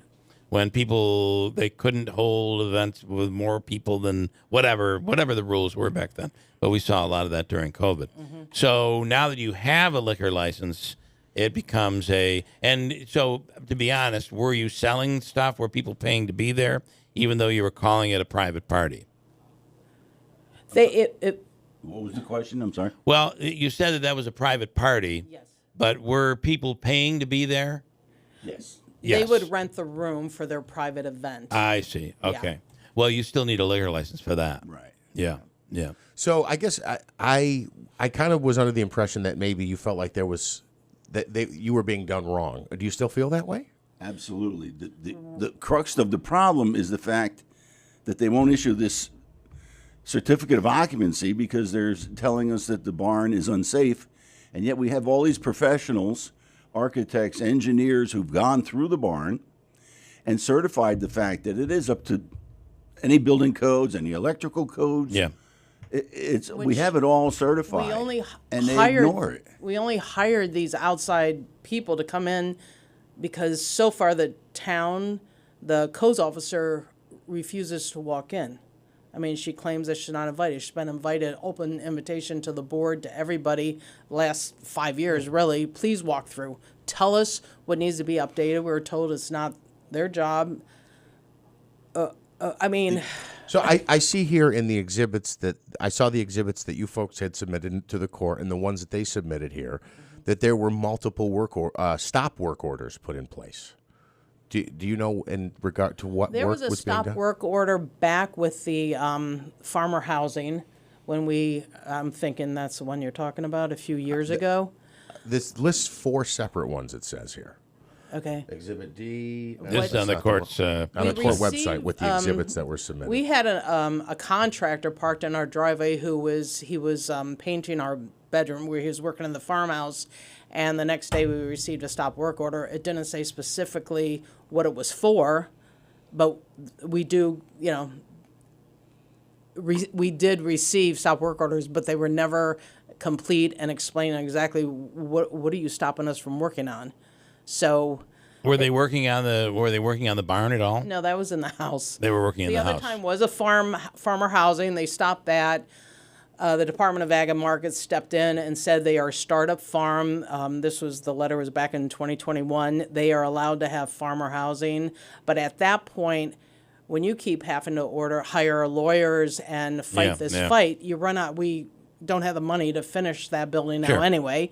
Our cousin, who is going to live there and help us out, she has since found another place to live. So why are they being so? Why do you feel they're being so hard on you guys? I think one of the real issues here is the fact that they've never had this type of business in their town before, and they're trying to pigeonhole us into being a bar and restaurant. And under a bar and restaurant is a whole list of these things that you need to comply with, and we're exempt from that. We are a farm brewery. Okay. It's like having a fruit stand on your farm and serving it. I'm growing hops, I'm growing barley, I'm producing beer, and I'm serving it right there on the farm. So, but there is a different. When you say a fruit stand, though, like you couldn't just put up a stand and go, "Hey, come sample these beers, leave the money in the box," like they do with tomatoes and cucumbers and things like that. Right. No, So there is. The point is, on the farm. Your farm, I'm producing the product and selling it on the farm. Is basically our glorified farm stand. Yeah. That's pretty much what it is. So where is this? Where is this now? Obviously, the court ruling came down in the last few weeks, I think. August 10th, we were in front of the judge, and that was really just to deal with the contempt, which Rich, said I'm guilty, and so she's waiting to. We'll find out what that punishment is. It's going to be a fine. And then the next meeting, which we're hoping is, I think the latest date is September 12th. It was going to be September 7th. I think now for September 12th, she said, come in, everybody bring whatever you need. I mean, we're totally relying on Judge Denton. She's a very intelligent gal. And I think it's all going to become clear to her that for whatever reason, the town attorneys are claiming us unsafe and causing these issues for us, and there's no proof. All you have to do is send in your codes officer. We've had other codes officers from other towns that have peeked in saying, can I walk through and give you a CO? Or let you know what you need to update to bring it up to code. And have they told you what you need to update? Has the town of Paris told you what needs to happen to be able to? They give us a list of things, but a lot of it refers to building codes for new construction, which we're not. And they also have been wanting a site plan and a stormwater management, which we had to go through Article 78 last year. Yeah. And Judge Murad came back and said they're exempt. From the site plan, he said submit the SWEPT, which we did, and the DEC denied it because we've turned over less than an acre of land. We're not new construction. Right. That's how we kind of ended 2022, and we're like, okay, let's move forward.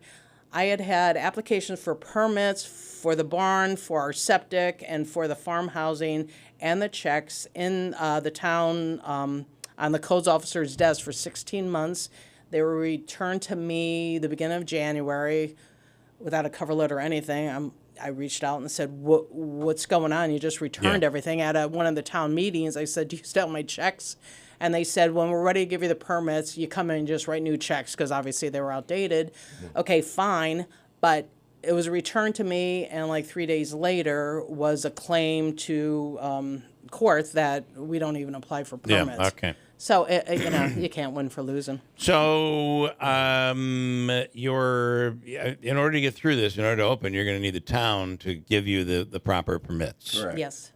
And what do you think the chances are of that at this point? And if you don't get them, what are you going to do next? Well, it's going to come down to this next meeting with the courts. I think they're going to have to decide we're relying exactly on which direction is going to be taken. Okay. I'm We're sure relying she's going on- to look at both sides and say, okay, this is what needs to be done now by either us or them, whatever she And right decides. now, as of now, you're not operating anything. You're abiding by the order. Not to get the sympathy vote, but we're only open 6 months a year due to we're an Sure. outside venue basically, April through October. I had to cancel our August entertainment and September, except for the last week, which I'm probably going to have to do that as well. And I'm probably going to have to cancel October. I'm trying to wait, being hopeful that we'll be able Something to. will work out. Yeah. Plus, So again, it's harvest time, and I really need to get in there. we're getting. I'm going to lose my crop, and I mean that's a real issue for. Yeah. Okay. Yeah. So what's your next court date? Right now it's September 12th. The town attorneys have requested it be delayed till October 6th, I believe. We're hoping that's not allowed. And, because you move it to early October, we're done for the year. Right, you're going to be done for the year. That's tough. Okay. Right. I hope you guys are able to open. Like I said, I've unfortunately haven't been there, but several people who have, they say it's beautiful, it's great, the product is good, but it seems like all the stuff you needed before you, I guess, started down this path wasn't properly in place, right? I have somebody here saying that you have, despite the orders, you guys went and did whatever you wanted to do, and this is the result of that. How would you respond to that? Well, it's as we said, it is true. We had a court order, you're shut down, and we allow the class reunion to go on. Yeah. Guilty as charged. Okay. It was a bad. It's a tough spot. We didn't know what to do. I mean, it was really difficult. We didn't know what to do. We allowed the reunion to go on. Okay. All right. All right. Well, I appreciate you guys coming on and sharing it and being honest about it. Really. We're going to reach out to the town, and we'll keep I have, and they're telling me that's why I do all this stuff myself, but they don't understand on the state website. They're saying they can't talk because it's litigation. So. But September 12th, you'll be back in court. We hope so. Hopefully it's not delayed. All right. And our lawyer and the judge will help us through this. Okay. All right. Thank you, guys. Good luck. Thank you. Thank you. All right. I got a break. Davey, let's do this free money question for Bill Bike, a chance for somebody to win $375. Make it caller number. Which one do you want? 8. 8 caller right now at 315-736-0186. Caller number 8 right now. $375 on the line at WIBX. Do you feel like your current checking account just isn't working for you anymore? Maybe monthly fees are cutting into your already tight budget. Or maybe you're looking for more convenience with additional bells and whistles that allow you to accomplish more with less work. Whatever your reason, it might be a great time for you to check out the lineup of accounts at Adirondack Bank. From no-frills basic accounts to paperless high-yield accounts, we're sure to have the perfect solution for your needs. We also offer a large selection of extras such as customizable debit cards, electronic statements, online banking and bill pay, mobile banking, and mobile deposit. We also have a great client services team ready to answer your questions with our live chat. Visit our website at www.adkbank.com. Use the checking comparison tool and see which options are best for you. That's adkbank.com. Member FDIC. Paid for by Christian Care Ministry. Let's see, if something costs less, but people are happier with it, that sounds like something to look into, and that is MediShare. Maybe you've heard switching to MediShare to pay for healthcare can save many families up to $500 a month, and that is huge. But it's also true that people are way more satisfied after making the switch, too. The member satisfaction rate for MediShare is double that of the typical health insurance plan. Double. MediShare works, too. It's been around for 30 years. Members have shared more than $5 billion of each other's bills. People love having telehealth and a huge nationwide PPO network. So, yeah, really, you can save a ton and like it better. Imagine being happy with how you're taking care of your health care. So if you're self-employed or part of the gig economy, or you just want to plan you're happy with. You can call right now. You'll get a price within 2 minutes. So see what you can save. This is a very, very smart use of 2 minutes. Here's the number you need. Call 855-51-BIBLE. That's 855-51-BIBLE, 855-51-BIBLE. If you're looking for flooring, boy, do I have the perfect place for you. This is Bill Keeler, and I highly recommend in Sarah's Flooring Outlet, the area's leading flooring store. They have the absolute largest inventory in Central New York, and it's a brand new store at the Route 49 Plaza in Marcy. And if you're looking for Pergo Extreme, they have a price guarantee anywhere in the area within a 60-mile radius of their store. It's a pretty awesome deal, and you know you're going to get the best deal at Insera's. Log on to their website at inserasflooringoutlet.com and sign up to save $50 off your next purchase of $500 or more. You can shop online or in the store. You will not find a better selection than Insera's Flooring Outlet. See why more people buy from the big store.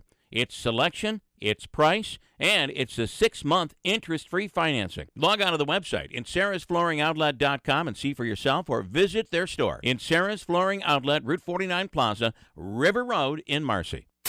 WIBX 950 and 106.9 FM. This is Keeler.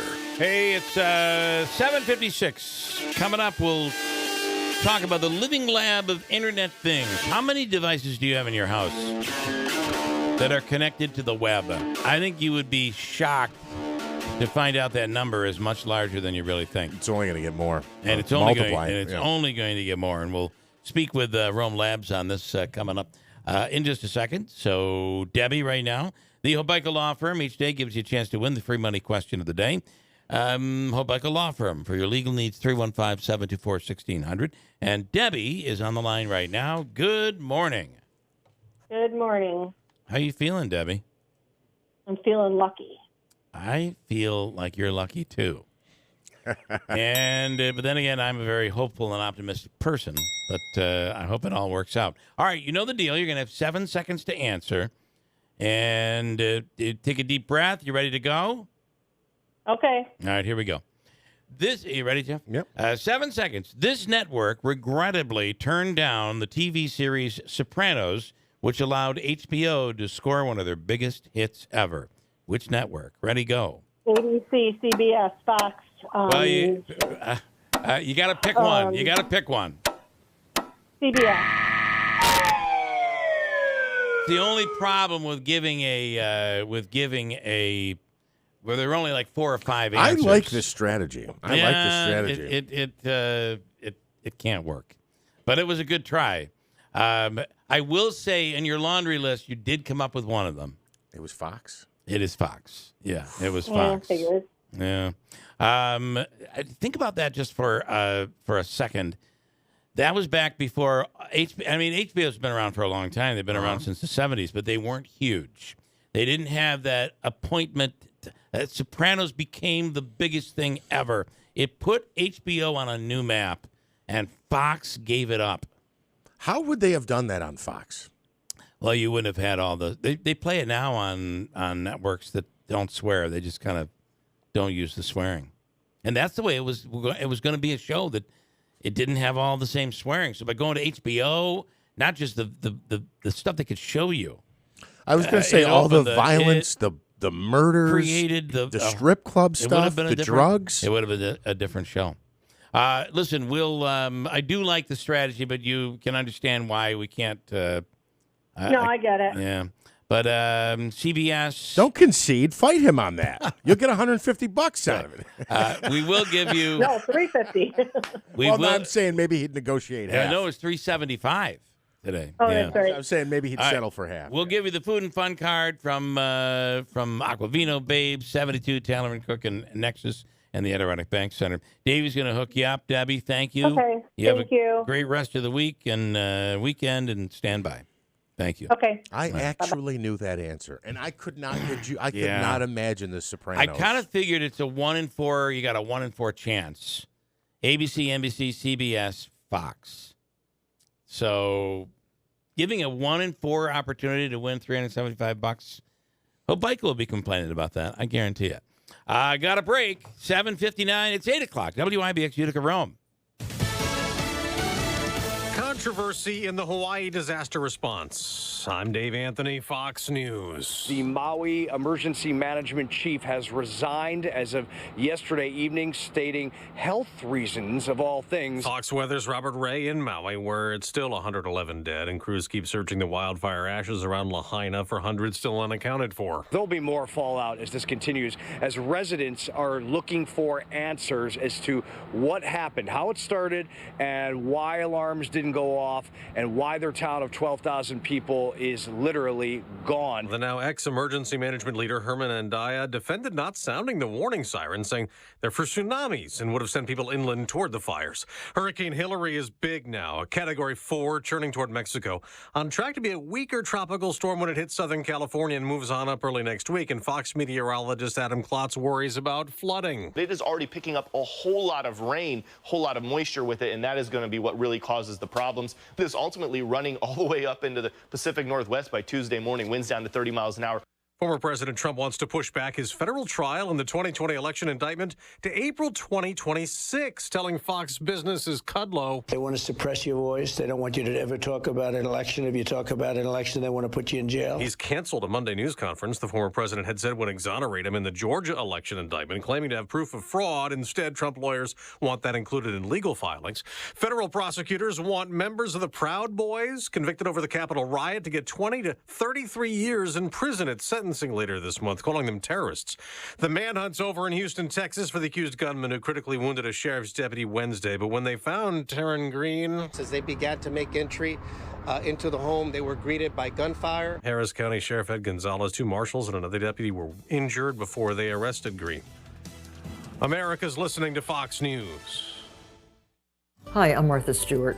Every year, more than 4 million pets enter shelters here in the United States. My friends at American Humane have been helping animals since 1877. The goal is to ensure that pets have a safe shelter, especially during natural disasters. Adopting a shelter pet allows shelters to help more animals awaiting care. Please consider adopting today and take some time to learn more about American Humane's other work at americanhumane.org.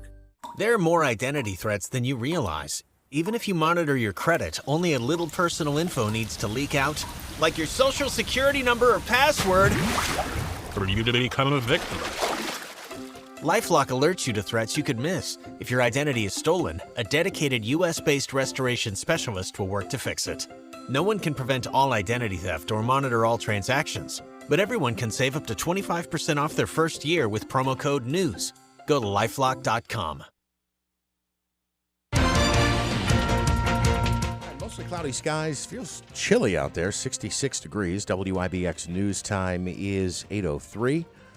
And this news update is brought to you by Clinton Tractor, the leader in service, celebrating 70 years in business, 3 generations and counting. You can visit them online at clintontractor.net.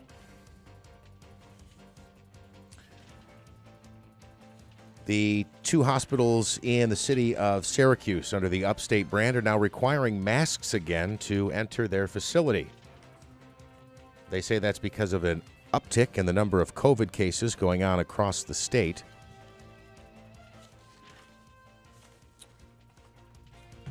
I apologize.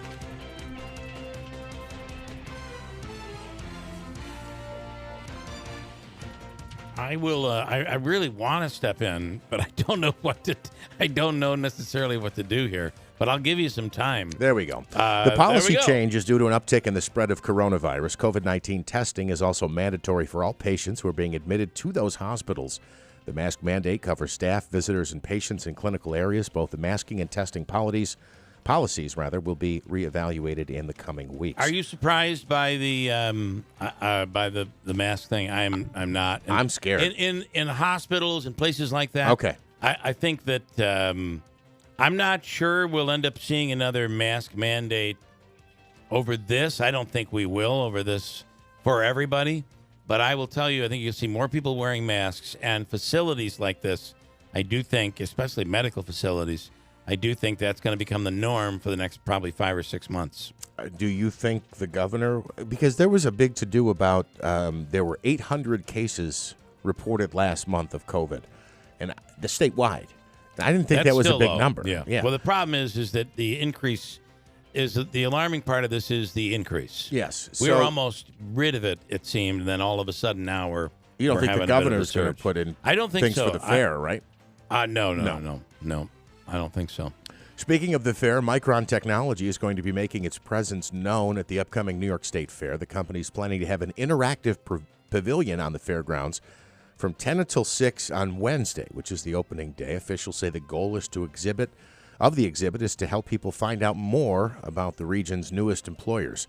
Micron is currently making progress toward building a brand new semiconductor manufacturing complex in Clay. Governor Kathy Hochul says New York State is still a safe haven for those who are seeking abortion care. The governor made the proclamation following a federal court ruling that attempted to curb access to the abortion drug known as mifepristone. In June, Hochul signed legislation shielding New York doctors who prescribe abortion medication across state lines. The Powerball jackpot again up over $250 million. On the line is $264 million. For the cost to play is $2. Anyone who wants to watch the drawing online can do so at Powerball.com. And NASCAR hits New York State for the first and only time this year. They are at the Glen. It's the Go Bowling at the Glen at Watkins Glen International. Our man Uncle Smitty will be there. Kyle Larson is the defending champ at the event. Other contenders include Chase Elliott, Kyle Busch, and Kevin Harvick. The green flag is scheduled to drop shortly after 3 p.m. Sunday. Tickets still available at theglen.com. WIBX News Time 8:06. Here's what we can expect later today. I'm Eyewitness News Chief Meteorologist Craig Flint in the WIBX Weather Center. Today, quite a few clouds, limited sunny breaks, breezy and cooler, a few downpours and scattered thundershowers around. Highs near 70 before falling into the mid and upper 60s through the day. Tonight, mostly cloudy, brisk and cool, near 55. Saturday, lake effect rain shower early, then partly cloudy, still windy and cool, near 70. For more on your local forecast, tune to Eyewitness News at 6 on WUTR. I'm meteorologist Craig Flint, WIBX 950 and 106.9 FM. Cloudy and 66. WIBX News Time is 8:07. All right, in sports, the Mets took the opener against the Cardinals last night. Jose Quintana picked up his first victory, a 4-2 final for the Mets. Pete Alonso slugged his 37th home run, and Tim LeCastro also went yard. Mets now 10 games under 500. It's 56 and 66. The Yankees, meanwhile, back on the diamond tonight, taking on the Red Sox at Yankee Stadium. Yankees come in having lost 5 straight, now below 500 at 60 and 61. The Sox are fourth in the division at 63 and 58. The NBA has released its full schedule for the upcoming season. Opening night features the defending champion Nuggets hosting LeBron James and the Lakers. Also, 5 games on Christmas Day. That includes the Bucks visiting the New York Knicks. Elsewhere, Delvin Cook says he's happy to be a Jet and excited because of Aaron Rodgers. Meanwhile, tailback Breece Hall returned to the practice field yesterday for the first time since undergoing ACL surgery last October. The Giants, their second preseason game is tonight. They host the Carolina Panthers. The Buffalo Bills will play a preseason game tomorrow, and they are expected to let the starters go for about a quarter of action. That's right, Davey, interesting. right? Yeah. Right. Smitty's excited about that, and he'll be at the Glen this weekend. The Glen this weekend, and let's go bowling at the Glen. That's because the sponsor is Go Bowling. Yeah. Although you can bowl, right? There's going to be some. They'll have little fan setups throughout the town. Is Go Bowling like AMF Panorama? Yes. Yeah, it is. It's the Bowling Association Society, the association that's sponsoring the race. Okay. The Professional Bowlers Association. You know what? Can I just add one thing? Sure. Longtime voice of the Buffalo Sabres, Rick. The Buffalo Sabres. Rick Jenneret passed away last night. At 81. Wow. Wow. How he was still doing games up until last year. He was. Wow. You mentioned the lottery, and what is it? Tomorrow night is what? Powerball 264, and that's $264 million. So it's made its way over the mark, right? And that's Powerball tomorrow night. Mega Millions tonight. I was just looking it up. The Mega Millions tonight is at $20 million. So you could win $20 million. A mere bag of shells. And I got to tell you, it's hard. So yes, you're looking at $1 billion, 1.5 billion dollars. You're thinking, wow, my takeaway of that would just be incredible. But let's say you got the $1.5 billion, And now you're looking at the lottery, like Mega Millions is 20 million. Where are we going here? Loose change. So, but think about it. For 20 years, you'd have $1 million a year to spend. That would be pretty good. And think about how many of 20 million, if you had $20 million, and let's say taxes all included, you had 20 million, how many $50,000 cars could you buy? Oh, geez. Hang on. Because I'm going to buy you a car. I want to buy you a car. I'm going to get you a car. 40? When would you run out of money? You get 400. You'd be able to buy 400. Just add a zero. Yeah. But, that's not that much. That's the problem with these. I watched this show with a guy who actually has probably more tattoos than money. That guy on HGTV. And if you win the lottery, he goes out and tries to get you to help you buy a house. How about these people that win like $1 million? They go out and buy an $800,000 house. Right. Where do you think you're going? Nowhere. If you don't make that money, make you money, and you don't already have money, and you don't have a job you're not going to be able to afford that $800,000 house. I remember when I was rich for 3 months one time. That's exactly it. And they go out and buy all this stuff.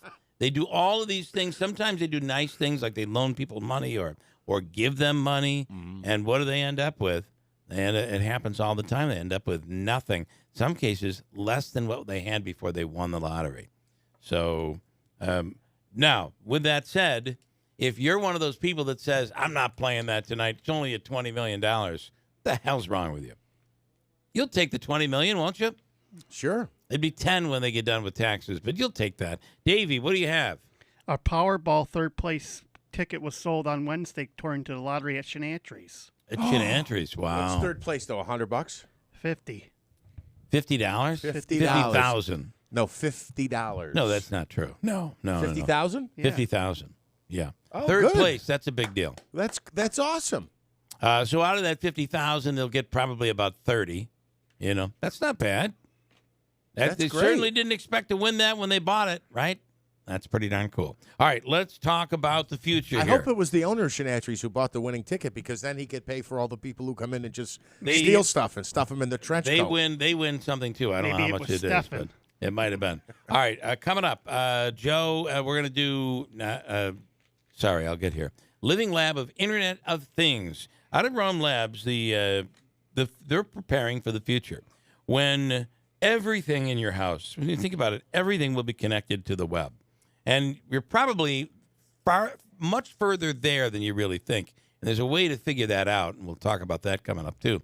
But how do we keep all of this secure? From having some crazy person hack into your home and move around your thermostat, or shut off your thermostat, or take it over and say, I'm not going to give it back to you until you give me $10,000 or whatever.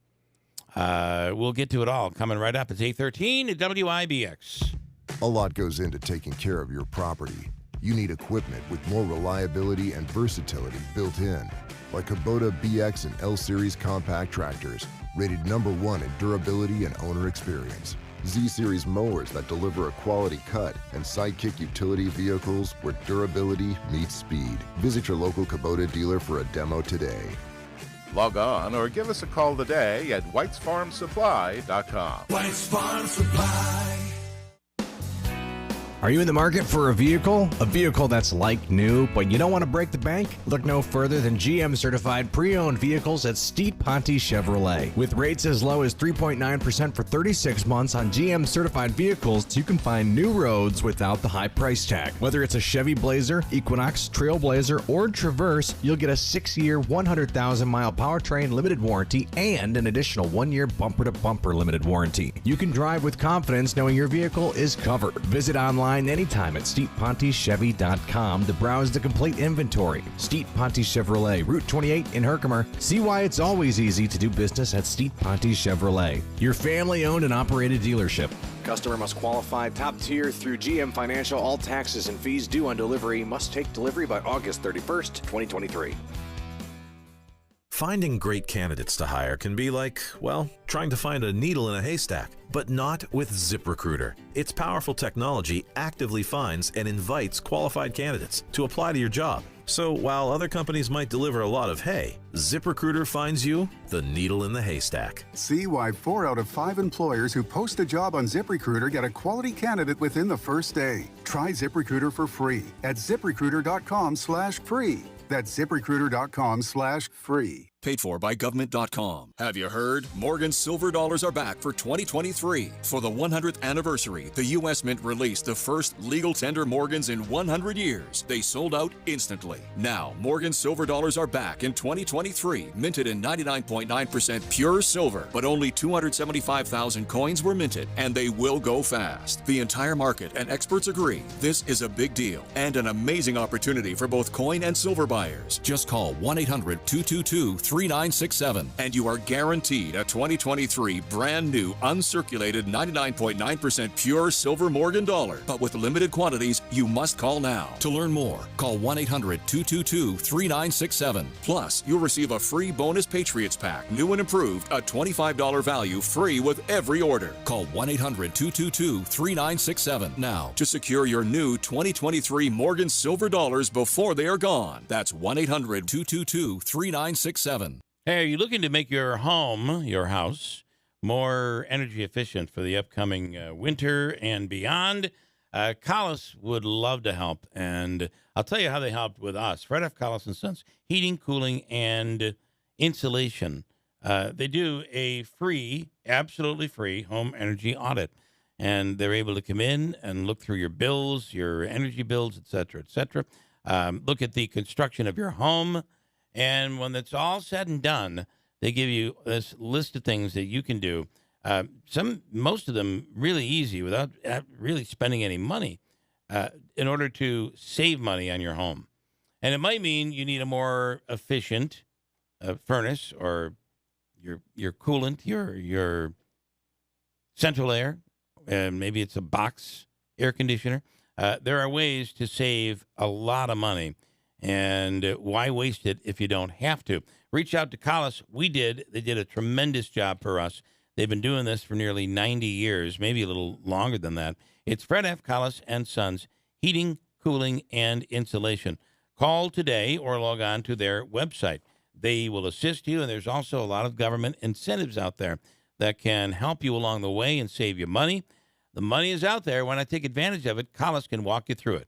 Fred F. Caucus and Sons, heating, cooling, and insulation, located in Yorkville, in Rome, and now in Syracuse. WIBX 950 and 106.9 FM. This is Keeler. Also, portions of the program brought to you by River Hills Properties. And they are now the #1 real estate company in all of Central New York that is independent. #1 independent real estate company. If you include the chains, they're #2. And I got to say, 10, 15 years ago, nobody even knew their name. Bill and Robin Monjo vowed to do service, to focus on service, extra services to provide for people who are selling their home. And that's exactly what they do. The book, 40 to 100 pages, filled with, it's a manual for the home, filled with everything there is to know about the house. And, you know, your listing agent will always be there when your house is shown, meaning you'll have somebody there keeping an eye on things, making sure you're always putting your best foot forward, and questions are always answered. If you're selling a home, think River Hills Properties. Sit with them. See who's earning that commission. In Barneville, Little Falls, and Utica, online it's riverhillspropertiesllc.com.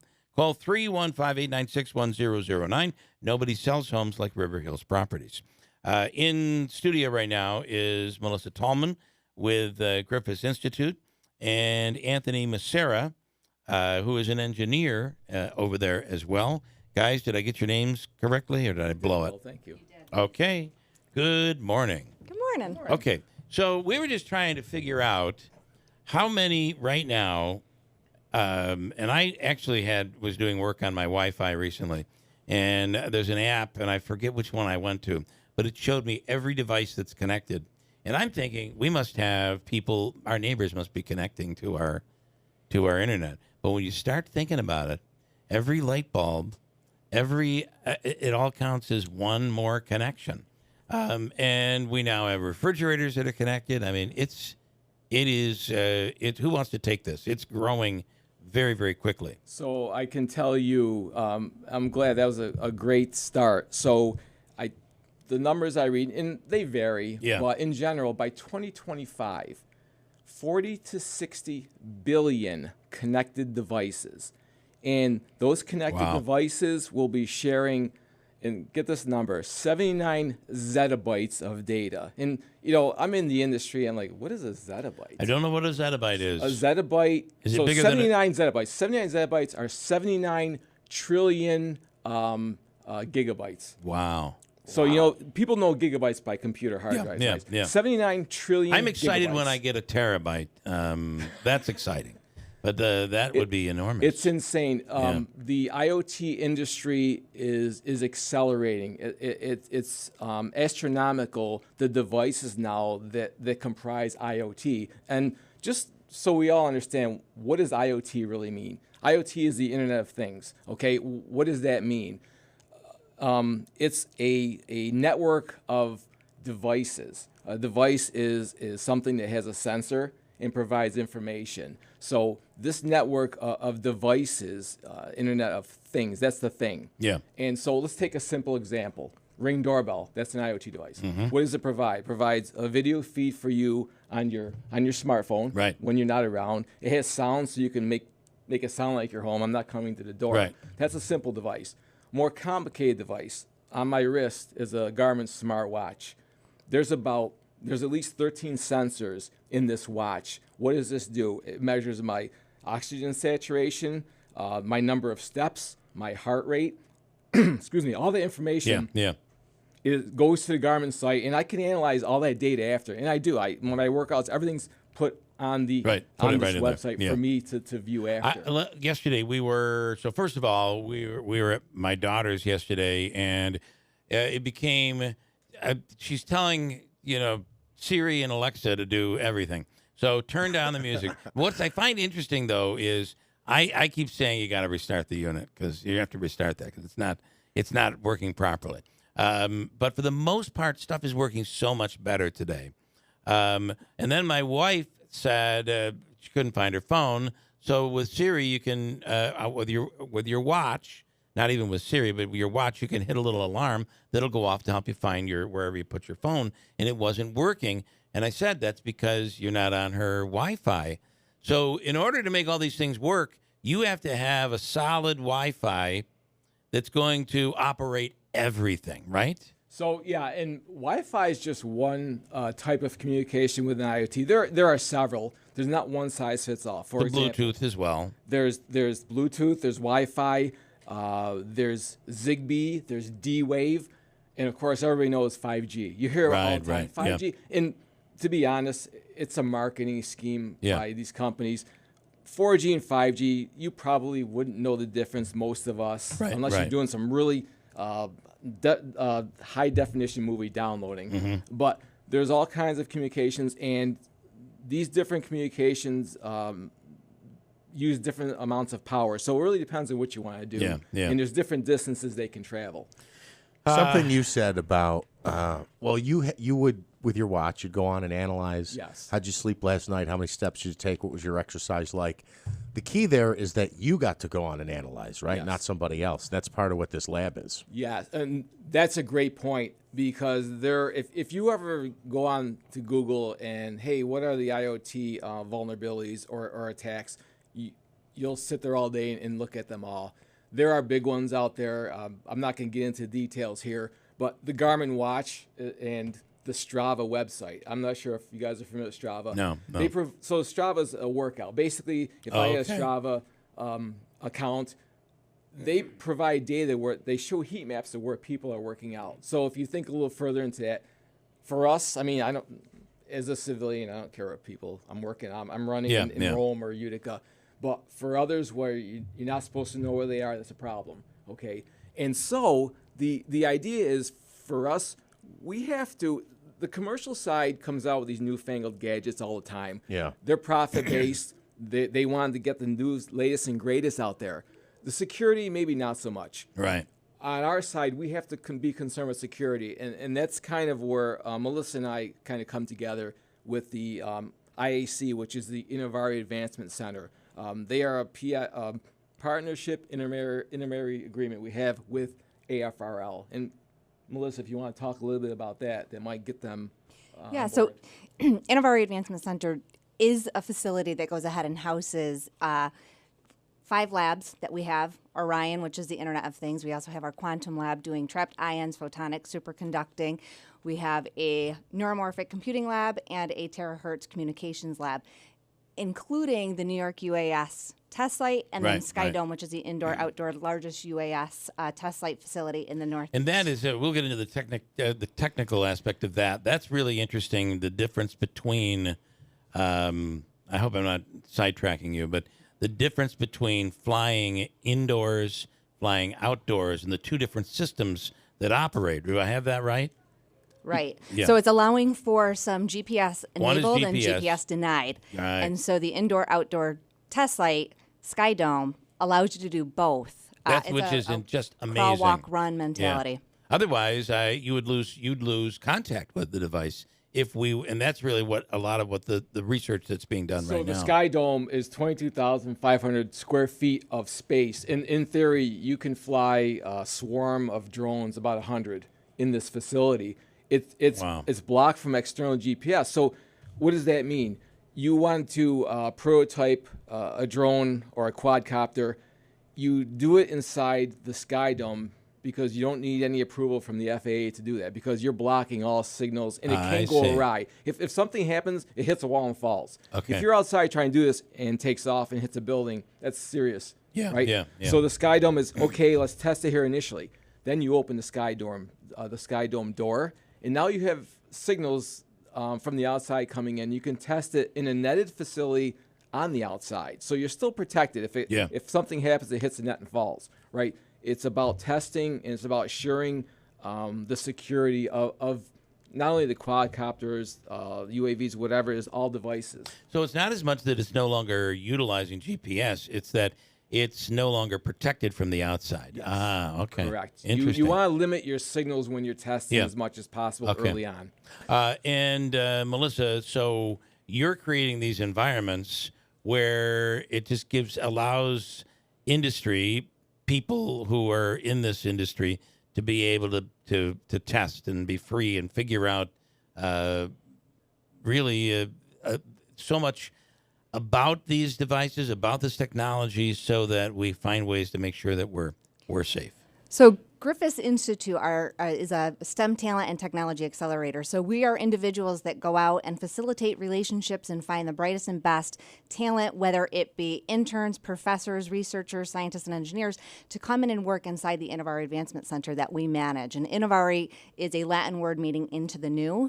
So this is a whole entire brand that has never been done before, really, anywhere that we are allowed through our partnership intermediary agreement with AFRL to go ahead and build kind of, if you think like a stronger, wider bridge for those that are in higher education, that are in industry leaders, that are in government, to be able to come and talk on unclassified basic aspects, right? And so that inside the Innovari Advancement Center houses these 5 facilities, these labs, that allows these researchers and the outside world to collaborate and have these collisions that are unlike no other. And Anthony's program with Orion is really the epitome of what Innovari stands for, bridging government, academia, and industry together to be able to not only help the modern-day warfighter, but also be commercialization, but then also have a STEM line or a pipeline for STEM opportunities for K through 12 to come in and experience camps and understand that in our own backyard here in Rome, New York, we have this fascinating things that are going on. I like to think of the Innovari Advancement Center up at the Griffis Business Tech Park, kind of like the Disney World of the upper Northeast. So people go down to Disney to play, experience, see, their personalities that they fell in love with. Rome, New York, at Innovari Advancement Center, this is a place, if you love technology in the realms of like quantum, cyber, UAS, artificial intelligence, machine learning, those 5 core competencies and techs that AFRL is working on.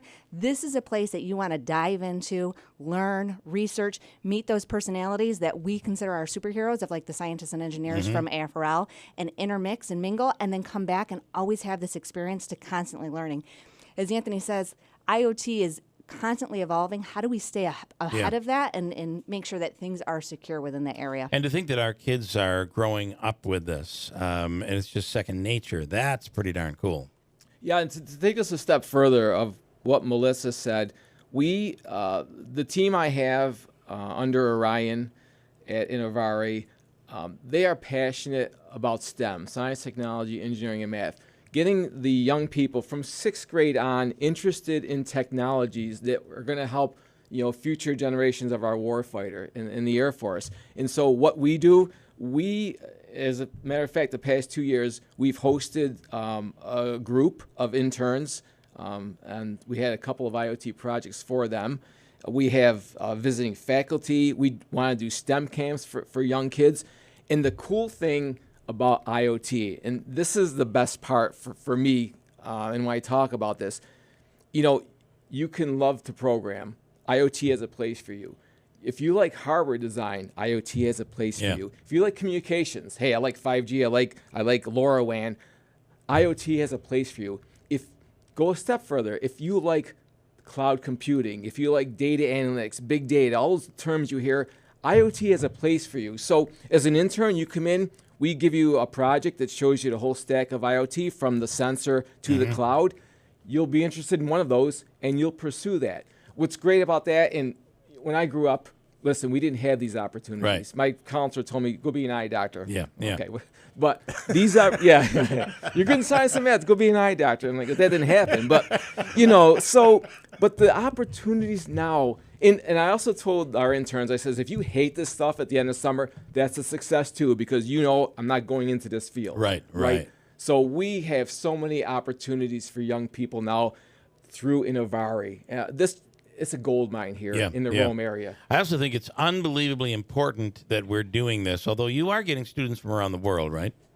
We are. So Innovari just ended up finalizing our programs for the summertime, where we had about 300 interns and fellows, postgraduates from around the world, representing anywhere from Swiss to the UK, all across America. Our furthest state that came in from an internship program through our Viceroy program was from Washington State. So it's opening the eyes and having that collaboration take place. But we couldn't do this without a partnership, because it really does go ahead and take a supportive team. So back in 2016, the founders of the Innovari Advancement Center really is a great partnership, and we have a good support system here locally from Oneida County, the City of Rome, AFRL, NISTEC, Griffis Institute, State University of New York, and then the CNY Defense Alliance really came together to bring these opportunities to allow for programs such as Anthony's to be able to be built and flourished, and have these startups come and do something great, and then have that economic development happen here within the Mohawk Valley. And I know Jeff has something where I was going to go with that is we seem to be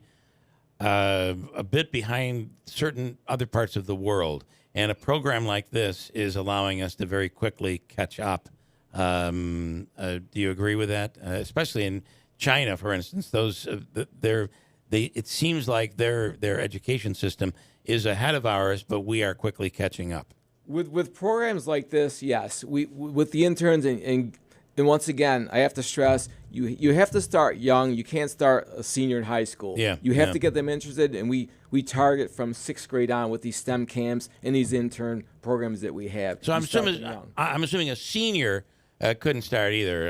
As we get older, the chance for us to be You don't mean a senior in high school? No. I'm not quite there yet, but I have a feeling I've. Someone told me it's never too late. It's never too late. All right. Okay. Anthony Macera is a computer engineer with the AFRL Information Directorate, and Melissa Tallman, the Director of Brand Strategy with Griffis Institute at Innovari.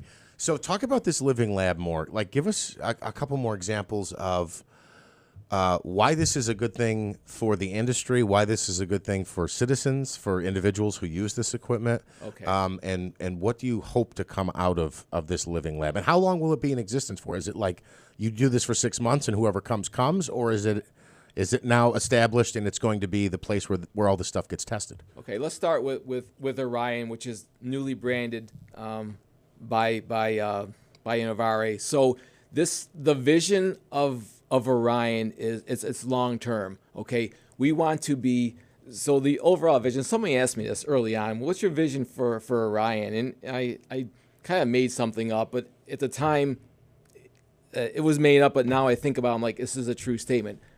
When anything IoT, any business is interested in IoT, they have an IoT system they want tested. They want to figure out how to cost effectively implement an IoT system. The first thought is go see the guys at Orion. They know how to do that for you. So I struggled early on. People were calling it a lab. It's bigger than a lab. You know, it's STEM based. It's multi-stakeholder, meaning every industry has IoT systems. Let's take an example. Agriculture. Smart watering, smart gardening, that's IoT based. You have the medical side. Medical is huge. You know, applicable to that is the Wynn Hospital, state of the art. They'll have IoT systems in there. You know, things like O2 pumps, IV. That's all IoT now. We have the manufacturing community. You know, factories. Years ago with factories, things broke down, you were reactive. You had to go fix the product. Now with IoT and the sensors, you can proactively look at these devices and say, okay, the efficiency, we have a loss here, we need to go check it before it breaks down. Their financial districts use IoT. It's everywhere. So the idea of Orion is we're an entity that researches, develops, tests, and evaluates IoT systems for all these stakeholders. I mentioned earlier about the security issues. We want to make sure that these systems are secure before anyone implements them in an operational setting. So that's the bottom line for us. How does it help us? As an Air Force, you know, we utilize IoT. We're always looking for the next greatest IoT system or IoT device. And the commercial sector leads that. I mean, my example with Garmin, they come out with these new gadgets. And so we look at them and say, hey, you know, the Air Force might be able to use that as a cost-effective measure in one of our systems. So how do we take that commercial system and put it in an Air Force system? It has to be a lot more security. And that's what Orion is put there to do.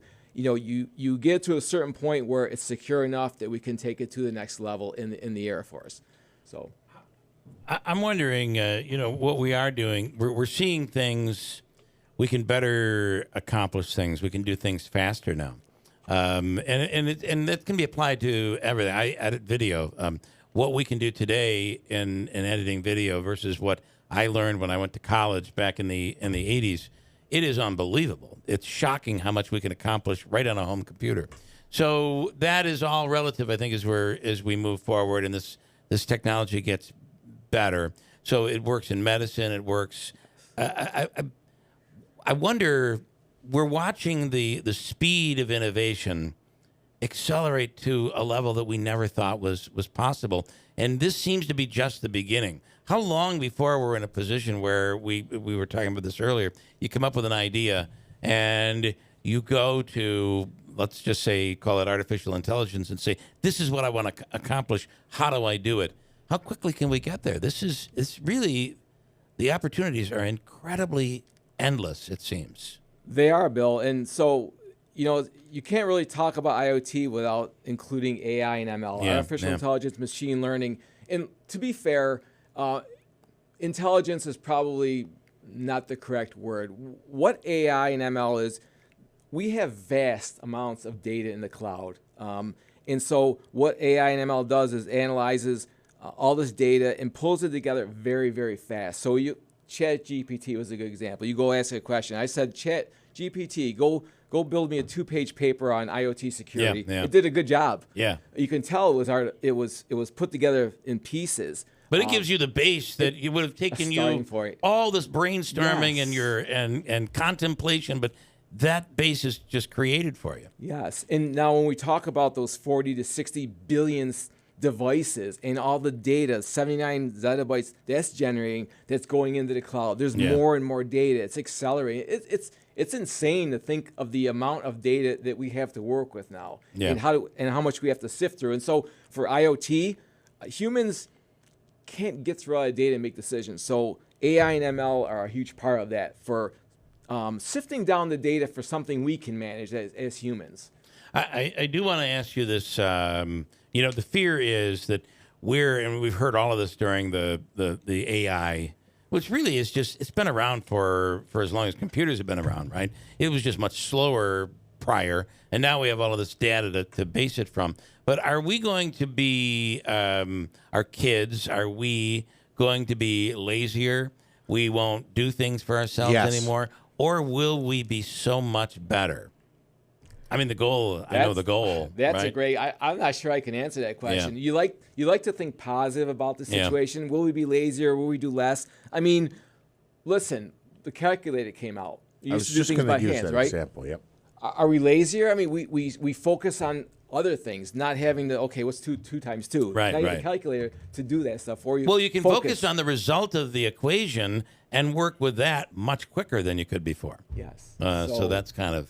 Who knows what, with AI, we don't know what's going to, I don't know what's going to happen going forward. We hope it's a positive outlook. Yeah. Right. Melissa, what do you want people to know today? I want people to know that they can head over to griffisinstitute.org. Take a look and see what the opportunities that are happening right here in the backyard of Utica and Rome. Innovari is finishing up 2 STEM camps next week for 8th grade to 12th graders, one in quantum computing, where their capstone is actually going to be creating ice cream using the superconducting machine that's down in the quantum labs, and then also finishing up a Lego robotics camp. We are always looking to go ahead and continue our partnerships with industry leaders and academic leaders to go ahead and offer mentoring and researching, and then we just kicked off or finalized our Hustle program, helping upstate science technology leaders and entrepreneurs. We awarded $450,000 to 5 winners last night. 2 winners took home $50,000 each. 2 other winners took home $100,000. And then the grand prize winner of MPEC took home $150,000. And 3 of those companies are actually going to be taking home ownership here inside the Mohawk Valley. So if you have a technology idea, a business, and it's a startup, join the Griffis Institute newsletter. Stay up to date with all of the latest and greatest that we have happening here so that you can go ahead and take part of our Hustle cohort number 3 kicking off next year. If you've got kids that are interested in STEM camps, get them onto our website. Follow us on social media, Griffis Institute and Innovari Advancement Center, and send us your questions. We are open for tours. We want people to know what we are doing. And you had mentioned Siri earlier, right? This is a really great device. Many people go ahead and use it on a daily basis. That technology was created at the Air Force Research Lab many moons ago. So a lot of great things happening in the backyard, a lot of brilliant minds and individuals, and we'd like to make those connections between high schools, elementary schools, creating that pipeline and those dreams that we can create that and empower the next generation of STEM talent and entrepreneurship. What's that website again? GriffisInstitute.org. 2 F's, 2 S's. I just can't get over all of the speed of everything, how quickly everything is. And some of it is annoying, let's be honest. I mean, I buy my iPhone, and then 6 months later they're telling me there's a brand new one that can do 10 times more. That is a bit annoying. But even when you look at the development of our country, if you go back the 200 and some odd years, the technology that we had, and then we get into the Industrial Revolution, and then now we're in the 1950s and 60s, and you watch where we are today, and then how quickly we're growing just in the last 20 years. My God, where are we going to be in the next 20 years? It is a little scary, but it's incredibly exciting. There's a lot of room for opportunity and innovative ideas coming to fruition. There's a term for what you're talking about, industrial revolutions. This is the fourth one, Industry 4.0, we call it. That's automation. That's smart cities. You've heard the term, what is a smart city? You have all these sensors, and you essentially what a smart city is you use the sensor data to make it safer in your city, to make it more cost effective, to attract the younger pool of people with smart parking, with free Wi-Fi, whatever it is. So Industry 4.0 is another buzzword that you hear when it's around IoT. Yeah. So I'll end it with this.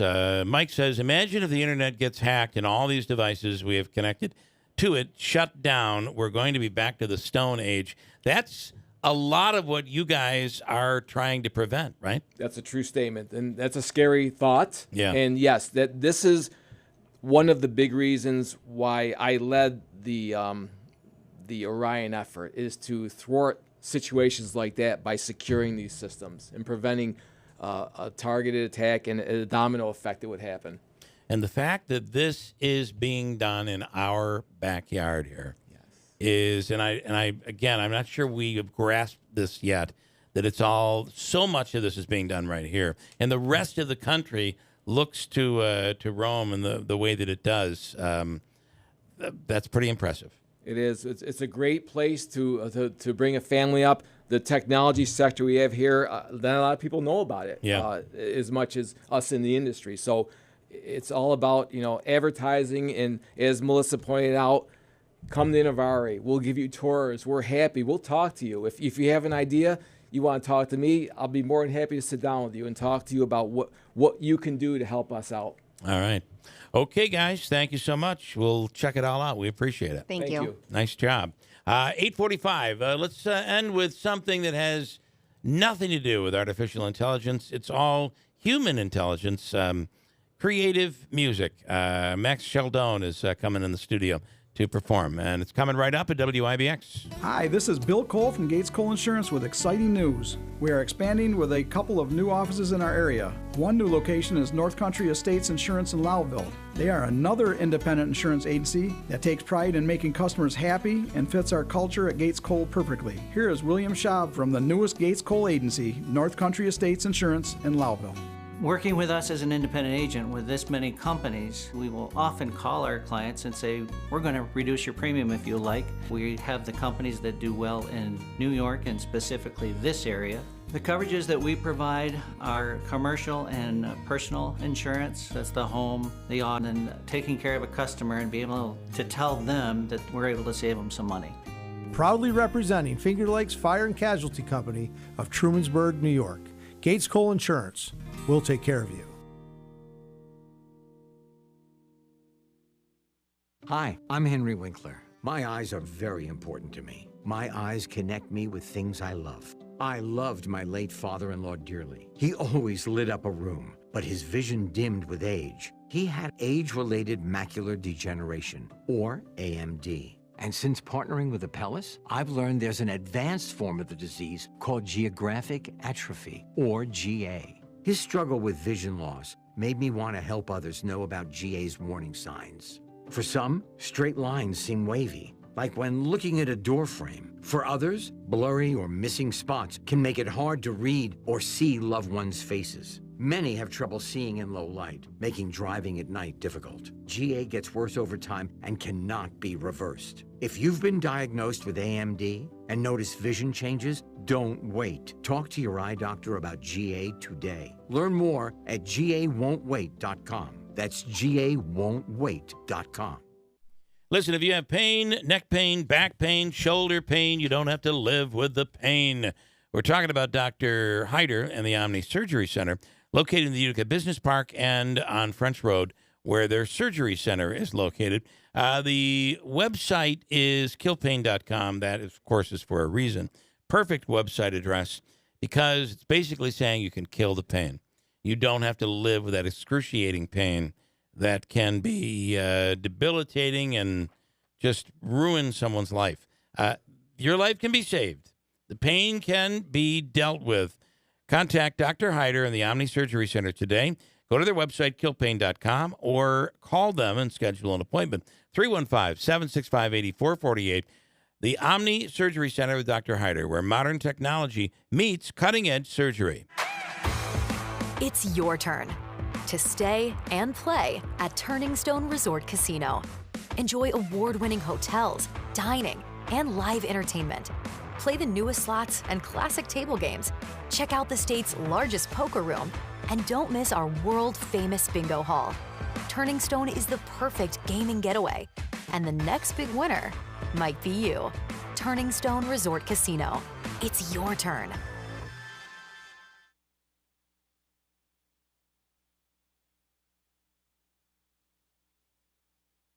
Paid for by government.com. Have you heard? Morgan's silver dollars are back for 2023. For the 100th anniversary, the U.S. Mint released the first legal tender Morgans in 100 years. They sold out instantly. Now, Morgan's silver dollars are back in 2023, minted in 99.9% pure silver, but only 275,000 coins were minted, and they will go fast. The entire market and experts agree this is a big deal and an amazing opportunity for both coin and silver buyers. Just call 1-800-222-3967 and you are guaranteed a 2023 brand new uncirculated 99.9% pure silver Morgan dollar. But with limited quantities, you must call now. To learn more, call 1-800-222-3967. Plus, you'll receive a free bonus Patriots pack, new and improved, a $25 value free with every order. Call 1-800-222-3967 now to secure your new 2023 Morgan silver dollars before they are gone. That's 1-800-222-3967.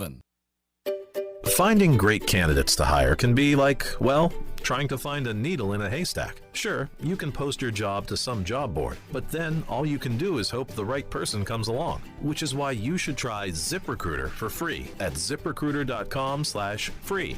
ZipRecruiter doesn't depend on candidates finding you. Its powerful technology identifies people with the right experience and actively invites them to apply to your job. You get qualified candidates fast. So while other companies might deliver a lot of hay, ZipRecruiter finds you what you're looking for. The needle in the haystack.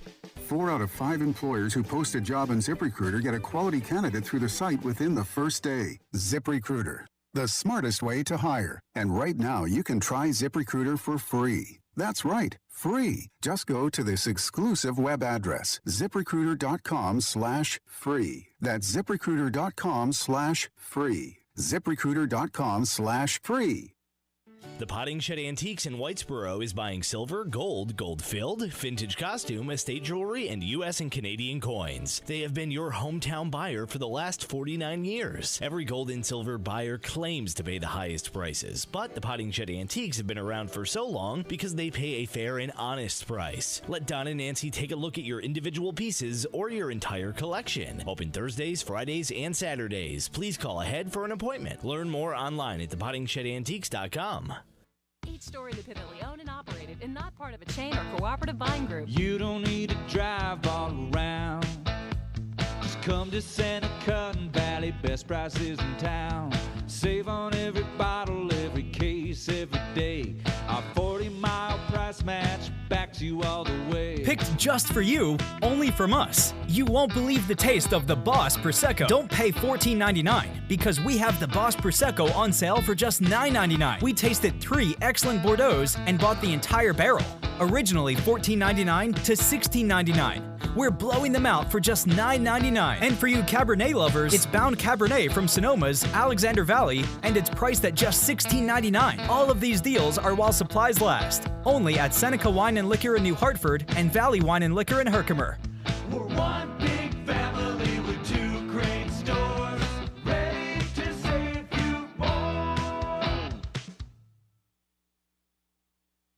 WIBX 950 and 106.9 FM. This is Keeler.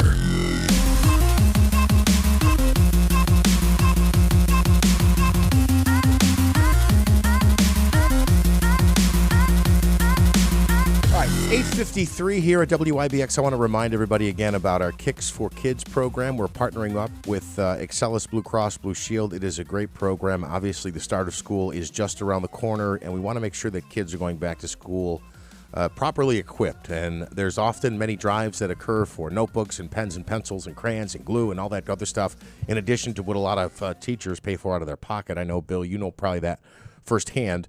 But we also want to make sure that they've got some new kicks on their feet. These aren't Jordans. These aren't the Air Force Ones. These aren't the Yeezys. These aren't $500 pair of sneakers. Not even close. They're $15, $20, $30. You can go to our website. We've partnered with Excellus Blue Cross Blue Shield, and we've also partnered with the Neighborhood Center. And we want to make sure that kids aren't going to school, embarrassed, afraid to go into the new school year because they don't have, Sally's got new sneakers and a new shirt, and Bobby's got this. So we want to make sure that they're looking good and they're confident. That goes a long way. Personality, growth, things like that. So go on our website. You can pick it out. You don't have to shop for these sneakers yourself. You don't have to say, oh, what's the cool color? What's the cool design? All you have to do, you click a box. We've got an Amazon wish list there, and then those items will get shipped to the Neighborhood Center. It's extremely affordable, and we'd really, really appreciate that, and you'll help kids get off on a good foot, if you will, to start the new school year. All right. So in studio, and I need you to fix that camera if you could. In studio right now is Max Sheldon, and Max is your New Hartford, right? Herkimer originally. Herkimer, okay. Yeah. So, I got him. A great musician. You do an incredible job. You have a new album out. Talk about the album and the music you're currently creating here.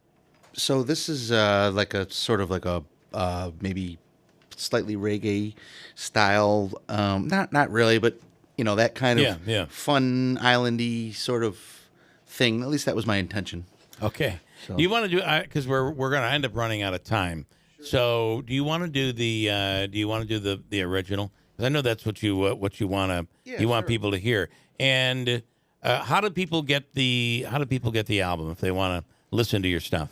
So the album's not out yet, but this song is, and video's out on YouTube and on Facebook and all the platforms in the world. And of course, your other stuff is out there as well. They can check you out. Yeah. iTunes, Spotify, YouTube, all those places. It's all TikTok. there. Yeah. Right. Ladies and gentlemen, this is Max Sheldon, and you're gonna love him. What's the song? Tell us the title. So this song is called 80s Songs. Okay. And it's about. All right. Here we go.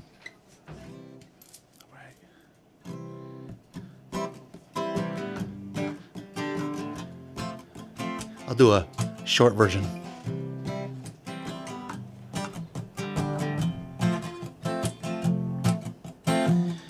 And we were listening to 80s songs and reminiscing as we sang along. The tainted laughter promise come undone.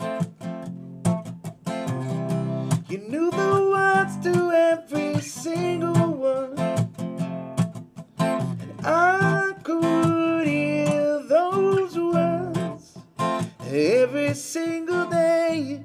Each one I've heard takes my breath away.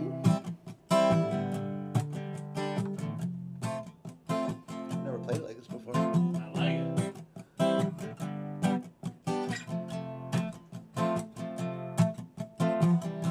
I didn't know these songs before you came, and now I know that every single name. And you are here, and everything has changed. Before you came, yeah. And I could hear those words every single day. Each one I've heard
know you love the early morning thing. It's not easy early in the morning with the. Takes but it sounds so good.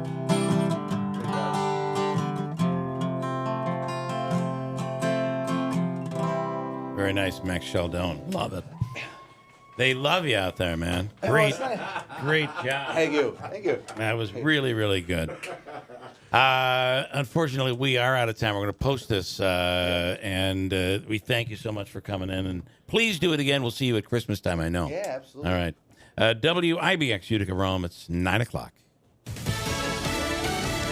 He doesn't want any of his trials before next year's elections. I'm Dave Anthony, Fox News. Former President Trump keeps calling his 4 indictments election interference, telling Fox Business is Kudlow. I think they're sick people. I think they are people that have no idea how the world works, and they have no idea the anger they cause. And Fox's Ryan Schmelz reports he wants one trial pushed way, way back. Attorneys for former President Trump suggesting a trial date of April of 2026. Special counsel Jack Smith is asking for the trial over Trump's alleged actions to overturn the 2020 election to begin on January 2nd. The former president's canceled a Monday news conference to release what he claims is election fraud that will exonerate him in the Georgia elections case. He says his lawyers prefer including that in legal filings. Meanwhile, there's concern for the grand jury members in the Georgia Trump indictment. Their names and addresses have been posted online, but it's not just them. The FBI's Atlanta office said emails sent to Fulton County officials and media outlets detailed threats against them.